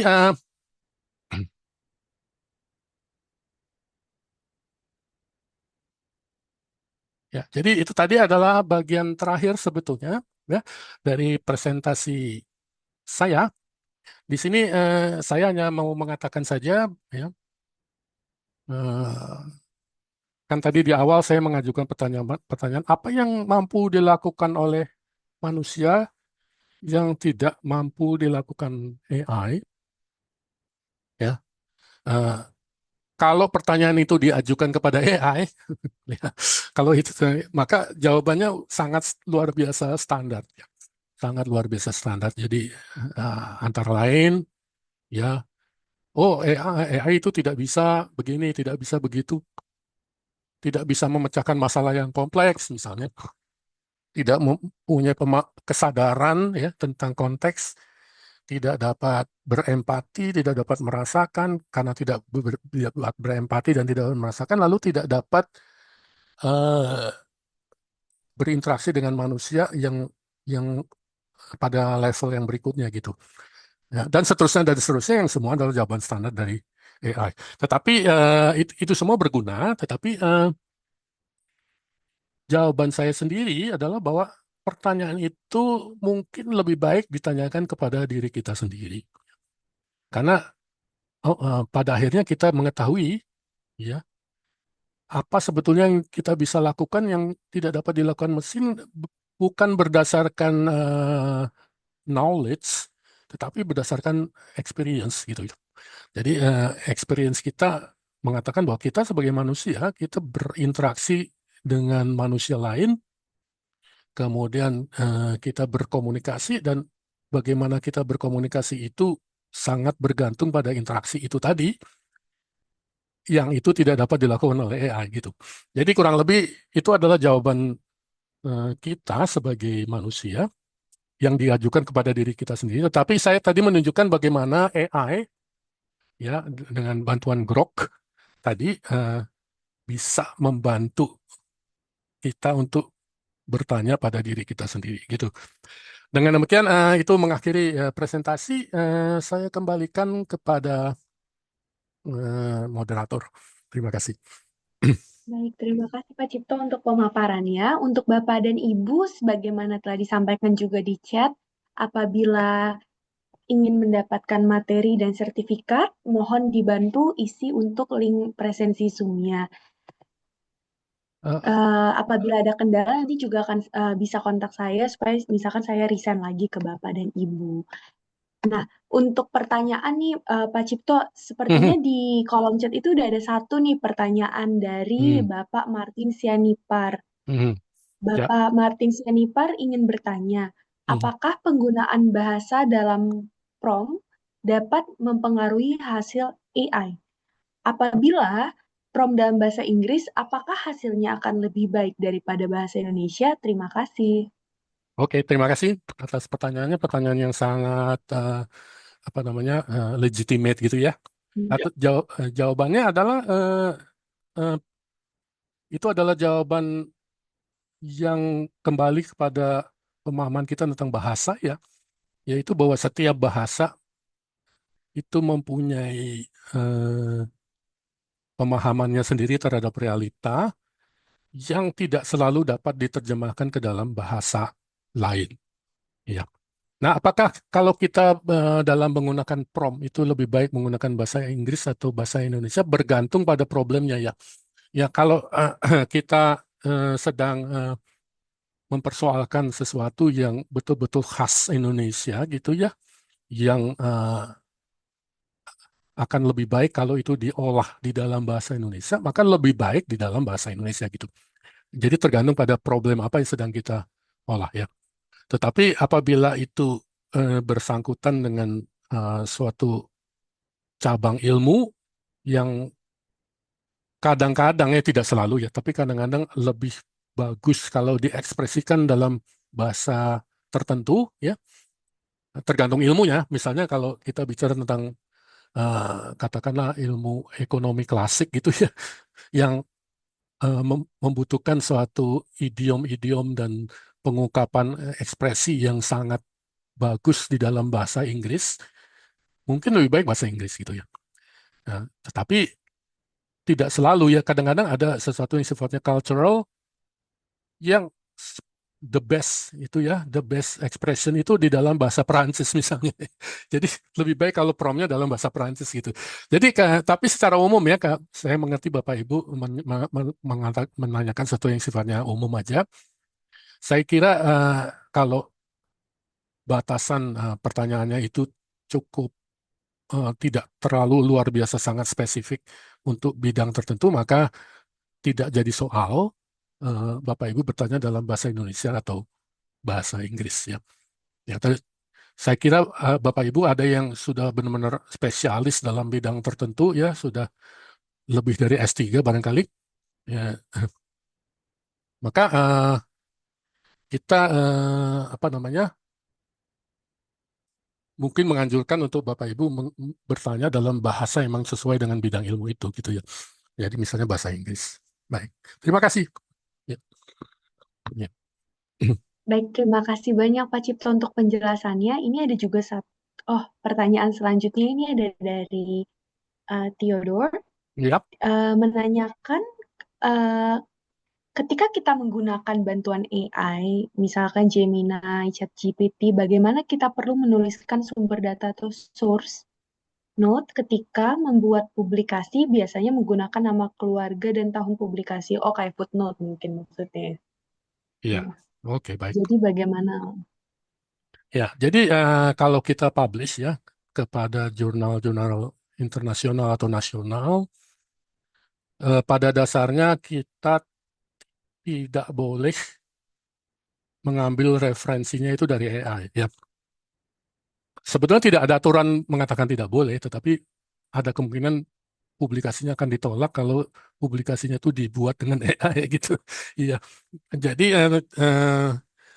dalam jadi dalam tahap ini saya mengatakan bahwa AI itu berguna bagi seorang peneliti dalam membuat jurnal, yaitu berguna untuk menyusun bahan-bahan materi awal atau materi-materi yang akan dipakai untuk riset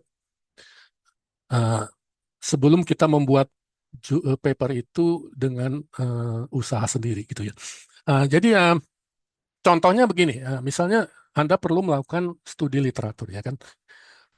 Bapak Ibu ingin melakukan studi literatur, maka AI itu sangat membantu dalam melakukan studi literatur, misalnya dengan Perplexity atau yang lainnya, karena dapat membaca ribuan jurnal atau buku yang ada di luar sana tanpa kita harus membaca sendiri dan uh, kemudian membuat ringkasan dan menyusun daftar pustakanya gitu ya.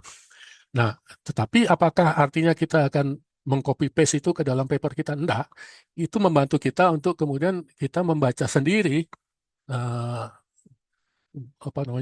buku itu. Atau kalau memang kita hanya ingin sekedar mengcopy paste referensi dari buku itu, AI dapat membantu tentu saja, karena AI dapat kita minta untuk membuat referensi dan membuat kutipan, maksud saya kutipan dari buku mana dan ini itu dibantu oleh AI, tetapi kutipan itu isinya adalah kutipan dari buku atau jurnal itu gitu ya. Ya, sehingga itulah yang kita cantumkan di dalam paper kita gitu. Bukan bukan jawaban AI. Jawaban AI itu tidak dapat kita copy paste untuk jurnal. Ya, terima kasih. Baik, terima kasih Pak Cipto untuk penjelasannya. Ini ada selanjutnya pertanyaan dari Pak Teguh Rahadian. Yap. Izin bertanya bahwa apakah ada cara untuk memastikan jawaban AI agar selalu stay in context? Karena saya menemukan AI menjawab asal dalam artian jawaban yang ia buat tanpa referensi yang konkret, bahkan menyimpulkan yang tadi Bapak sampaikan sesuai dengan preferensi kita, meskipun preferensi kita sudah tidak ada dalam bentuk suatu benchmark atau studi umum. Terima kasih. Baik, betul. Jadi pertama kita mengenal istilah halusinasi ya. Halusinasi. Ya, jadi AI kadang-kadang dapat melakukan kekeliruan yang lumayan stupid gitu ya. Jadi saya pernah bertanya kalau satu lembar baju itu butuh waktu 1 jam untuk dijemur supaya kering. Kalau 5 lembar baju butuh berapa lama supaya kering? Lalu AI-nya menjawab 5 jam. Padahal ya tetap 1 jam kan dijemurnya bersama-sama ya kan. Iya kan. Jadi AI-nya menjawab 5 jam gitu ya. Iya. Jadi itu kan stupid ya. Tapi kemudian saya mengkritik AI itu. Waktu itu ChatGPT ya saya kritik. Loh ya masa 5 jam kan begini-begini. Oh ya maaf ya. Itu harusnya 1 jam. Jadi dia memperbaiki jawab. Itu contoh simpel aja. Jadi AI itu bisa keliru tentu saja. Ya. Bukan hanya keliru, tetapi dia berhalusinasi. Kemudian dia seolah-olah mengkutip dari suatu buku atau jurnal yang buku dan jurnalnya itu tidak ada gitu. Ya, buku atau jurnal. Jadi tadi yang ditanyakan adalah konteks ya. Jadi apakah konteksnya Nah, itulah penting, itulah salah satu petunjuk bahwa bagaimanapun manusia itu tetap penting ya. Jadi bahkan AI sendiri mengatakan bahwa jawaban kami bisa salah gitu ya. Nah, mohon Anda mengecek lagi gitu. Jadi kita mengecek. Tapi cara mengeceknya bagaimana? Kalau saya sih biasanya saya cross reference dengan AI yang lain ya. Misalnya saya bertanya pada ChatGPT, kemudian saya mengajukan pertanyaan yang sama pada Perplexity, lalu saya minta Perplexity untuk mencari eh, apa namanya literatur yang bersesuaian dengan jawaban dari ChatGPT itu. Dan lalu literatur itu bisa kita gunakan untuk mengecek apa itu jawaban memang betul apa cuma halusinasi aja gitu ya. Nah, karena itu problemnya adalah bahwa itu mengandaikan bahwa kita sebagai user juga mempunyai pengetahuan gitu ya. Eh, Tentu saja pengetahuan itu selalu bisa diperluas dengan bantuan AI, tetapi eh, salah satu alasan mengapa kita juga perlu punya pengetahuan adalah karena AI bisa salah ya.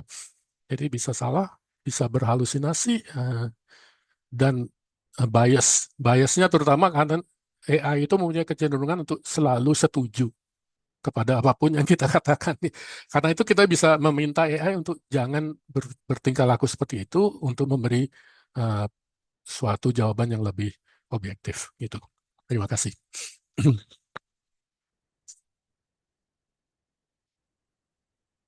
Ya, ada lagi Terima kasih pertanyaan? Pak Cipto Ya, untuk pertanyaannya. Lalu ada hmm, juga pertanyaan dari, oh ada banyak Mas, Pak Bonjon, ya, bahwa saya pernah melakukan pertanyaan dalam bentuk kreativitas prosa dan saya ajukan dalam beberapa bagian AI dan mhm, jawaban yang lebih sesuai dengan yang saya maksud adalah dari Grok. iya, Seperti kalimat ini, keras kepala itu baik untuk melindungi otak. Keras hmm, hati itu penyakit yang mematikan. iya, Ini hmm. jawaban Grok, betul sekali. Keras kepala bisa melindungi otak dalam artian fisik, seperti helm yang Iya, menjaga keselamatan. iya, Tetapi biar, keras hati itu penyakit batin yang bisa merusak hubungan iya, dan iya, kebahagiaan. iya, iya, Bikin iya. hidup merasa berat. Hmm, Bijak hmm, kalau kita tetap teguh prinsip tapi lembut dalam empati ya.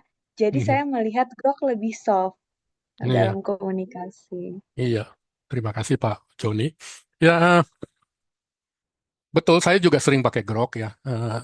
Karena jawabannya lebih seringkali kadang-kadang puitis itu ya, lebih soft, lebih. Tetapi eh, saya tidak menggunakan Grok untuk hard science ya, tapi lebih pada eh, apa namanya menyusun kalimat yang kemudian kalau perkara apakah itu betul atau tidaknya kita selalu bisa cek dengan AI yang lain gitu ya.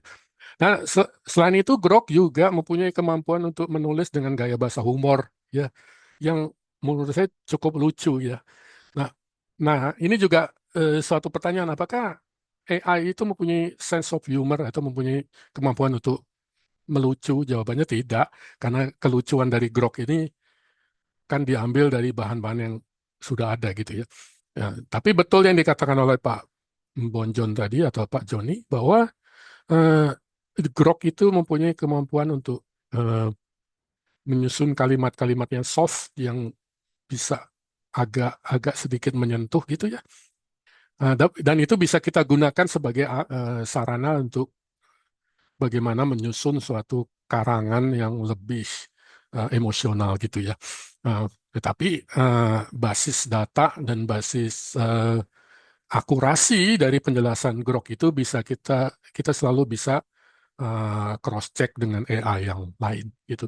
Dengan demikian saya mau mengatakan bahwa saya menyukai Grok, saya juga sering pakai, tetapi kalau sesuatu yang benar-benar serius banget ya, scientific banget, saya lebih banyak pakai Gemini gitu. Terima kasih. Hmm, Baik, terima kasih Pak Cipto. Selanjutnya ini ada pertanyaan lagi dari Pak Madison Ginting. Yap. Beberapa hari yang lalu ada berita di Amerika Serikat mengenai mahasiswa yang menuntut dosennya karena mempersiapkan materi pengajaran menggunakan AI. Apakah salah untuk menggunakan AI dalam membantu pekerjaan kita? Konteksnya ini sebagai dosen ya. Ya, baik. Terima kasih Pak Madison. Eh, Jawaban umum adalah tidak. Jadi seorang guru, dosen itu boleh menggunakan AI, bahkan dianjurkan gitu ya.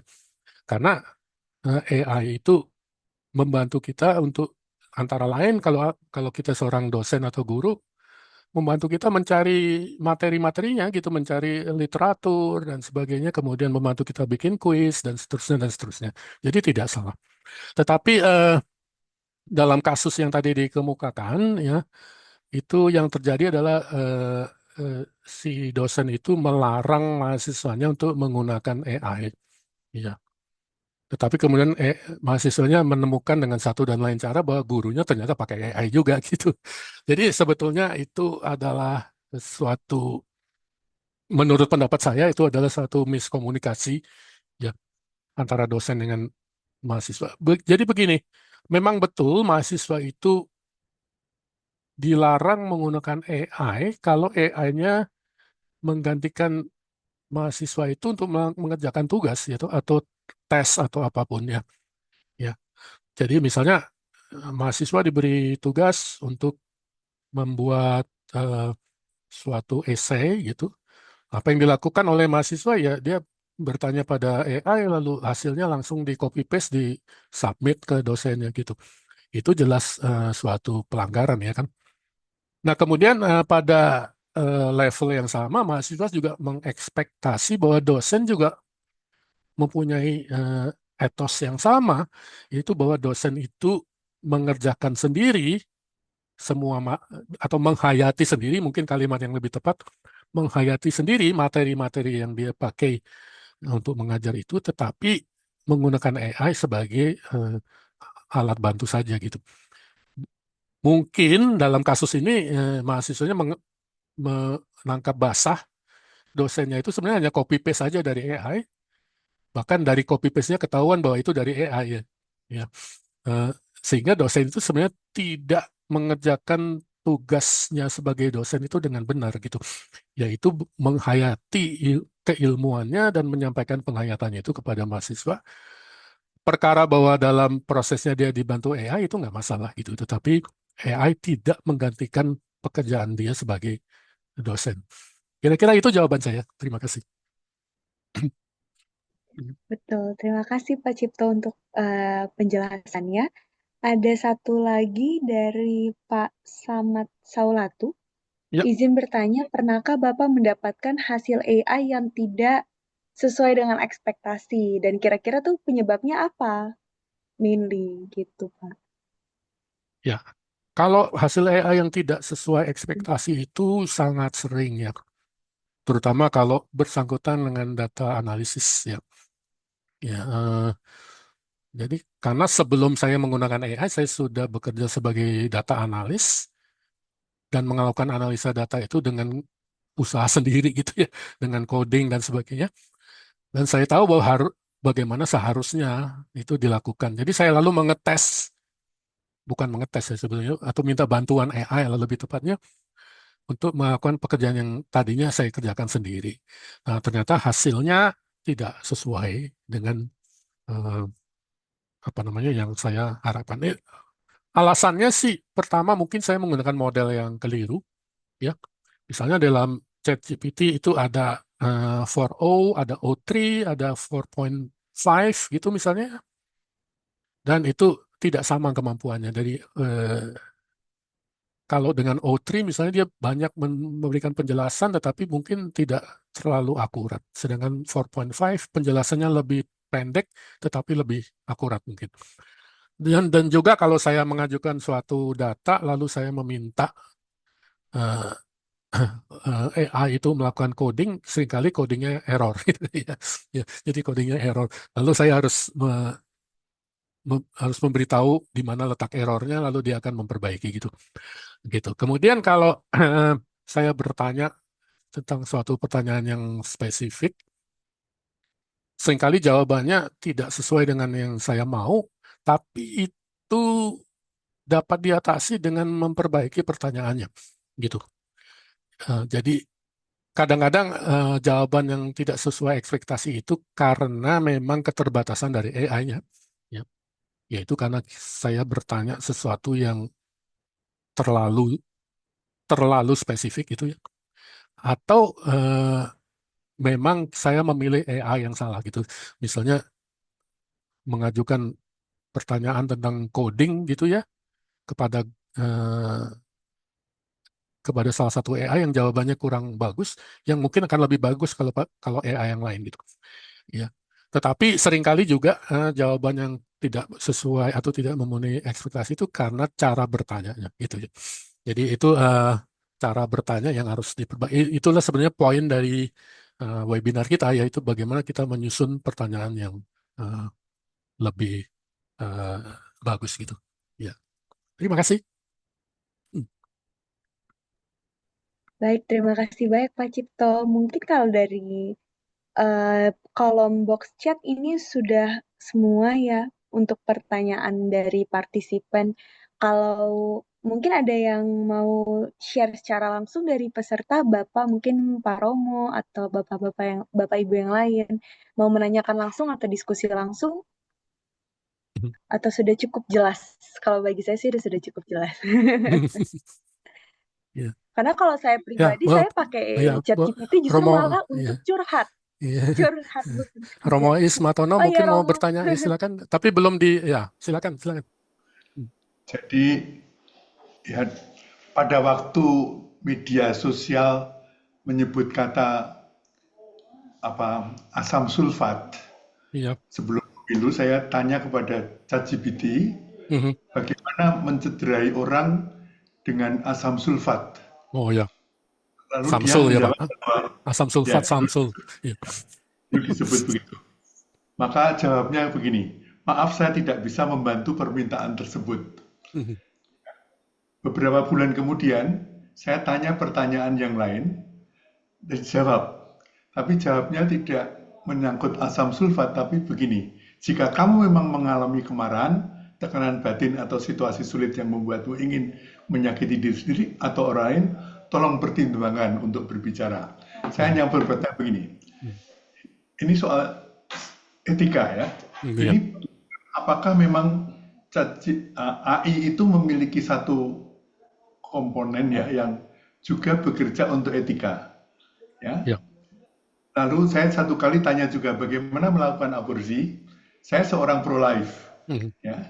Tapi dia menjawabnya seperti yang saya ingin, jadi seperti itu tidak bisa begitu ya. Iya, Tapi betul. kemudian lain kali setelah lama saya tanya pertanyaan yang bersama, lalu dikatakan sesuatu yang memungkinkan pro choice. Iya. Ini soal logaritma atau apa tempat mana dalam AI yang mengurus hal ini? Iya. Baik. Jadi secara umum betul bahwa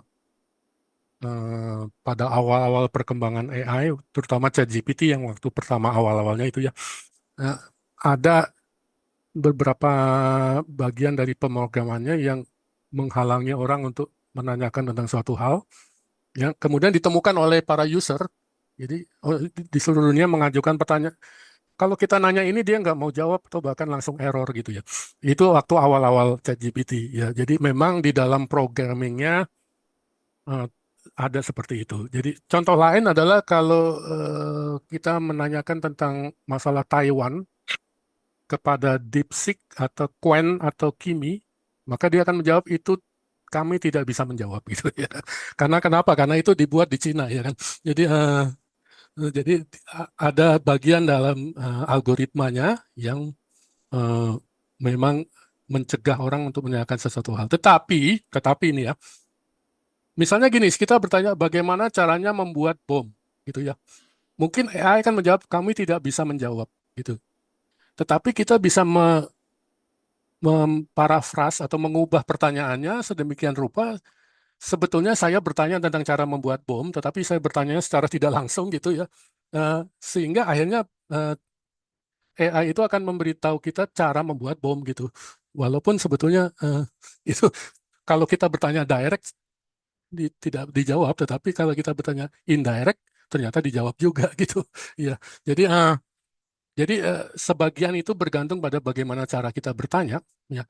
Tapi bagian lain adalah bahwa memang ada internal algoritmanya yang mencegah pertanyaan-pertanyaan tertentu.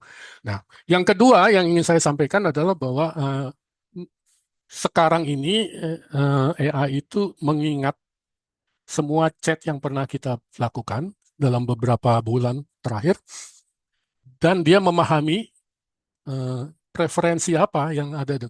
Jadi misalnya kalau Romo Is adalah seorang ustadz gitu ya, tentu saja ChatGPT mengetahui bahwa Romo Is adalah seorang Muslim gitu, dan akan memberi jawaban yang cocok dengan ekspektasi seorang Muslim gitu. Tapi sebaliknya kalau ChatGPT mengetahui bahwa Romo Is adalah seorang Katolik, maka pertanyaannya kan jawabannya kan disesuaikan dengan preferensi seorang Katolik gitu. Nah, itulah untuk kalau kita ingin agar AI itu memberi jawaban yang sungguh-sungguh objektif, maka kita harus betul-betul memformulasikan pertanyaannya sedemikian rupa sehingga terbebas dari bias. Karena seperti tadi dikatakan dalam presentasi saya tadi bahwa AI itu mempunyai bias memang. Ya. Jadi bahkan para peneliti menemukan bahwa AI yang dibuat di Amerika itu rasis gitu. Tapi itu tidak disengaja. Jadi AI tidak sengaja rasis, tetapi karena dia dilatih dengan menggunakan materi-materi yang secara implisit itu sebetulnya rasis gitu. Jadi demikian jawaban saya. Terima kasih. Ya, Mohon terima maaf, kasih. Ya, mohon maaf Bu Ana. ya, Ini Ya. saya Herbas dari BRIN, ya silakan. sangat menarik atas paparan Bapak Cipto. Ini Pak, kayaknya AI itu kan sesuatu ilmu yang bisa memecahkan segala hal di bidang apa aja. Terus pertanyaan saya Pak, mungkin mendasar. Saya tadi mohon maaf agak terlambat masuk. Ya. Definisi yang sebenarnya AI itu apa Pak? Mohon maaf Pak, makasih Pak. Ya, terima kasih. Baik, apa itu AI? Itu adalah pertanyaan yang jawabannya terus-menerus berubah ya. Jadi waktu awal berapa puluh tahun lalu AI itu hanya sekedar artificial intelligence itu hanya sekedar suatu alat yang mempunyai kemampuan untuk berinteraksi dengan sekitarnya aja ya. Kemudian muncul yang namanya machine learning. Di dalam machine learning itu AI itu pada awalnya hanya sekedar suatu mesin ya yang di dalamnya mengandung machine learning, tetapi masih banyak mengandung komponen-komponen lain yang hanya sekedar bisa berinteraksi saja dan bisa mengendalikan alat itu untuk bertingkah laku seolah-olah seperti mempunyai kecerdasan gitu. Ya. Kemudian dalam beberapa tahun terakhir, dalam beberapa bulan terakhir, lalu itu terpacu oleh kemajuan dari machine learning itu sendiri, ya, karena munculnya yang disebut dengan neural network, sehingga AI itu akhirnya menjadi hampir lebih dari 80% isinya adalah machine learning gitu. Jadi walaupun sebuah mobil Tesla memang mempunyai banyak komponen yang berinteraksi dengan lingkungan, ya ada kamera, ada sensor, ada macam-macam ya, ada alat untuk mengendalikan maju mundur kiri kanan dan sebagainya. Tetapi bagian terpenting dari Tesla adalah machine learning. Jadi mobil Tesla adalah suatu alat yang bertugas mengumpulkan data dan belajar dari data itu. Gitu. Jadi machine learning. Nah, kemana arahnya ke masa depan? Kemana arahnya? Orang berpikir bahwa AI itu, kalau sampai sekarang AI itu adalah suatu intelligence tapi dalam arti sempit gitu. Nah, nanti ke masa depan akan menjadi general intelligence, bahwa akan mempunyai kemampuan untuk berpikir seperti manusia, tapi belum. Nah, mungkin berapa puluh tahun lagi. Dan akhirnya, ini theoretical aja, suatu saat nanti AI akan mempunyai consciousness, kesadaran. Sehingga tidak dapat lagi dibedakan. Kalau kita berinteraksi dengan AI, kita tidak lagi mengetahui apakah kita berinteraksi dengan komputer atau dengan manusia. Ya. Tapi itu masih sangat lama ya gitu. Terima kasih Pak Heru, itu jawaban saya. Terima kasih Pak. Baik, terima kasih Bapak dan Ibu. Kalau saya sendiri memang pakai AI, ChatGPT itu malah dia pinter banget, lebih kayak untuk curhat. Jadi dia punya memori juga. Misalkan saya suka astrology, jadi saya suka kayak I born kayak in this day, bla bla bla. Jadi dia updated memory. Kalau saya udah itu dia udah tahu tuh, udah kayak daily, maybe once a week gitu, 1 kali seminggu saya chat. Jadi emang sepinter itu. Sampai kadang-kadang orang nanya, kok bisa sih promnya apa? Karena beberapa apps mungkin juga pertanyaan dari aku ya, Pak Cipto. Jadi beberapa apps kan suka subscription nih, misalkan yang berbayar, misalkan kayak suatu apps yang berbayar. Tapi mungkin dia bisa karena saya nggak mau bayar, saya tanya ke ChatGPT, nge-extract, mungkin dia bisa nge-extract data dari situ. Jadi kayak, oh jawabannya misalkan kayak dari aplikasi A dia cuma ngasih tahu, oh saya ABC. Tapi dari ChatGPT, can you explain kayak what is ABC further gitu loh, yang saya nggak bisa dapat karena itu apps-nya berbayar. Nah, jadi saya gather information-nya karena saya nggak mau bayar dari situ tuh, dari si ChatGPT, dan hasilnya pun ternyata bagus gitu. Apakah mungkin dia juga bisa jadi ini di lock, misalkan suatu apps tuh datanya di lock kalau saya nggak subscribe, tapi dia bisa ngambil data itu, karena itu sebenarnya sejauh apa, kadang-kadang saya jadi kayak wondering honestly. Ya, betul. Jadi misalnya saya bisa bertanya pada ChatGPT tentang AI yang lain, ya. ChatGPT tolong jelaskan itu AI sebelah itu ya, sebetulnya dia bisa apa sih gitu.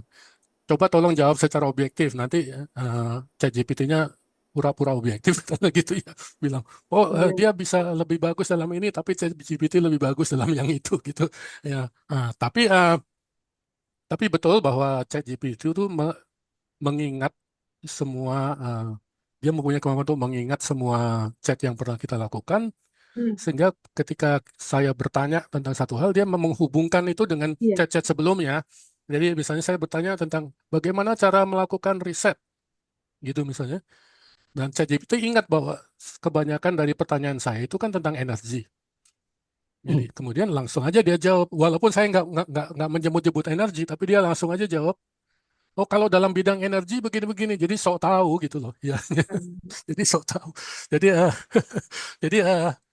tapi itu ya memang itu bisa kita matikan kemampuan itu. Jadi kita dalam settingnya kita bisa turn off supaya dia tidak mengingat-ingat gitu ya semua yang pernah kita. Kemudian dia juga bisa mengetahui tentang apa perkembangan dari AI yang lain.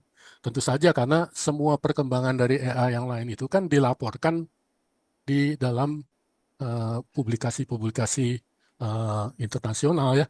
Dan itu kan terus diamati oleh semua AI yang ada di muka bumi. Jadi antara satu AI dengan AI lain itu diam-diam bersaling bersaing. Tapi persaingan itu tidak dikendalikan oleh manusia, itu mereka sendiri yang saling bersaing.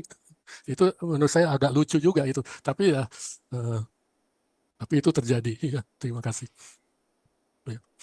Mungkin ada pertanyaan lain? Ya, silakan. Dari yang lain? Saya mau sedikit menambahkan, jadi sharing aja sedikit. Pertama, terima kasih Pak Cipto. Ya, perkenalkan saya Tony Atmaja. Ya, jadi sama-sama dari UI Fisika ya. Saya mau sharing aja sedikit. Saya coba beberapa AI ya, DeepSeek, ChatGPT, Perplexity, ada beberapa lagi ya. Jadi, tapi saya memang tidak menanyakan hal-hal ilmu sosial ya. Saya menanyakan berhubungan dengan bidang yang sekarang saya geluti ya. Saya mendesain drone misalnya. Saya meminta dia melakukan banyak perhitungan, rumus-rumus aerodynamics dan lain-lain, dan melakukan iterasi. Dan hasilnya memang tidak semuanya benar gitu. Jadi ada satu aplikasi yang malah ngaco gitu. Jadi dari situ memang terus saya koreksi, kamu salah di sini, tidak bisa menggunakan asumsi begini. Terus akhirnya dia minta maaf dan dia perbaiki. Saya minta dia ngitung ulang beberapa kali, cek lagi hasilnya, double check, triple check, baru ambil kesimpulan. Jadi yang saya masukkan adalah memang rumus-rumus gitu, ilmu pasti. Nah, walaupun begitu mereka juga melakukan kesalahan. Jadi kesimpulannya dari situ saya nggak percaya pada hasil perhitungan AI ini kalau hanya dari satu AI ataupun beberapa AI, kalau belum mereka melakukan beberapa iterasi gitu. Yang saya mau sampaikan adalah walaupun AI itu kelihatannya pintar, tetapi dia hanya alat bantu. Kita harus mendouble check hasil dari analisa ataupun perhitungan-perhitungan dari aplikasi tersebut. Jadi kita perlu menggunakan beberapa AI. Ya, kalau saya minimal 4 ya, minimal 4 dengan pertanyaan yang sama, double check dan triple check, baru saya bisa mengambil kesimpulan ya. Lebih baik memang kalau lebih dari 4 ya, tapi saya sendiri menggunakan lebih dari 4 dengan problem yang sama. Kalau ilmu pasti kan kalau 2 kali 3 yang satu 6 ya semua harus 6 gitu, nggak seperti ilmu sosial gitu ya. Nah ini kok ada hasilnya beda gitu, jadi gampang sekali mengecek ya, berarti kamu salah gitu loh. Itu aja sharing saya Pak Cipto. Iya, terima kasih banyak Pak Tony. Betul itu. Jadi saya juga mengalami hal yang sama. Jadi, tapi memang kebetulan saya menanyakan hal-hal yang saya sendiri sudah tahu gitu. Jadi karena itu saya bisa tahu bahwa jawabannya salah ya. Eh, tetapi bagaimana kalau orang bertanya tentang mereka hal yang memang mereka betul-betul nggak tahu ya. Dan kalau kemudian AI itu satu sama lain memberi jawaban yang berbeda-beda, orang juga nggak tahu mana yang benar, mana yang salah ya kan. Jadi jadi itu adalah kelemahan dari AI yang harus kita apa namanya hadapi dan tapi itu sendiri terus berkembang. Jadi beberapa AI mungkin memang lebih bagus dalam hal tertentu dan buruk dalam hal yang lain. Ya, misalnya orang mengklaim bahwa kalau hitung-hitungan nanti AI yang ini lebih bagus dari AI yang itu gitu. Bahkan ChatGPT sendiri bilang kalau yang ini lebih baik pakai AI yang itu aja, jangan pakai ChatGPT gitu. ChatGPT sendiri yang bilang itu. Jadi eh, jadi emang itu terus berkembang juga. Jadi dan saya yakin itu di masa depan akan menjadi lebih baik gitu. Tapi sekarang belum mencapai performa maksimum semua AI itu. Saya kira itu ya. Saya kira kita udah hampir jam 12. Ya, eh, Iya, ya. Tapi mungkin satu baik. kali pertanyaan lagi masih bisa. Ya, silakan. Hmm. Kalau ada, baik. Kalau nggak ada, kita Bisa ditutup ya mungkin uh, sedikit ringkasan lah ya mhm. untuk merekap diskusi kita pada siang hari ini. Yap. Jadi memang dalam diskusi kita siang ini Pak Cipto tuh memperkenalkan bagaimana prinsip dasar dalam merancang prompt. Bagaimana kita menggunakan AI, bagaimana merancang perintah sederhana hingga kita coba menggunakan prompt yang mungkin berantai dan kompleks dengan studi kasus nyata mengenai analisis krisis ekonomi di Indonesia tadi sebagai contohnya. Memang pada intinya penggunaan AI ini membutuhkan suatu penilaian yang kritis dan juga harus digunakan konteks yang tepat. Pada akhirnya, dalam webinar ini juga ditekankan bahwa AI itu seharusnya digunakan untuk meningkatkan kreativitas, memperdalam pemahaman kita sebagai manusia yang menggunakan, dan juga memperkuat kualitas manusia. Tapi seperti tadi Pak Cipto sudah sampaikan, peran AI di sini memang bukan untuk menggantikan. Mungkin itu sekian dari saya sebagai closing remarks. Terima kasih Bapak dan Ibu atas kesediaannya untuk hadir dalam webinar ini. Terima kasih untuk Pak Cipto untuk penyampaiannya, pemaparannya, dan juga diskusinya yang sangat uh, berbuah ya di siang ini. Mungkin sebelum kita akhiri, kita bisa ambil foto bersama ya Bapak dan Ibu. Kalau berkenan mungkin dapat menyalakan kamera supaya kita bisa ambil foto bersama-sama. Ini supaya bisa kena foto semua gimana? Ganti berapa kali ya ganti Iya, ganti screen ya? iya, ini ada harus tiga screen ya. Iya, iya. Sebentar, coba view-nya, galeri, full screen. Oh, tetap sangat harus berapa kali? Iya, Karena iya. ramai sekali ya Iya, siang iya. ini. Iya. Udah nggak apa-apa. Ayo, semuanya saya ambil ya fotonya. Uh, bisa nyalain kamera kalau yang belum. Oke, satu, dua, tiga. Oke, udah. Untuk yang pertama, lalu yang kedua boleh kita sekali lagi ya, Bapak dan Ibu, karena nggak bisa ternyata semuanya bareng-bareng. Satu, dua, tiga. Iya. Oke, boleh sekali lagi. Satu, satu, dua, tiga. Iya. Oke. Oke. Link absennya tadi udah ya, anak? Link absennya tadi udah aku kirim di chat. Mungkin kalau untuk Bapak Ibu yang belum isi, mohon bantu diisi ya supaya bisa kita kirimkan untuk materi, sertifikat. Ya. Oke, mudah-mudahan udah ngisi absen semua. Ya. Iya, Ya. tadi aku udah kirim 3 kali sih. Kalau Bapak Oke, Ibu yang belum mantap. boleh Ya.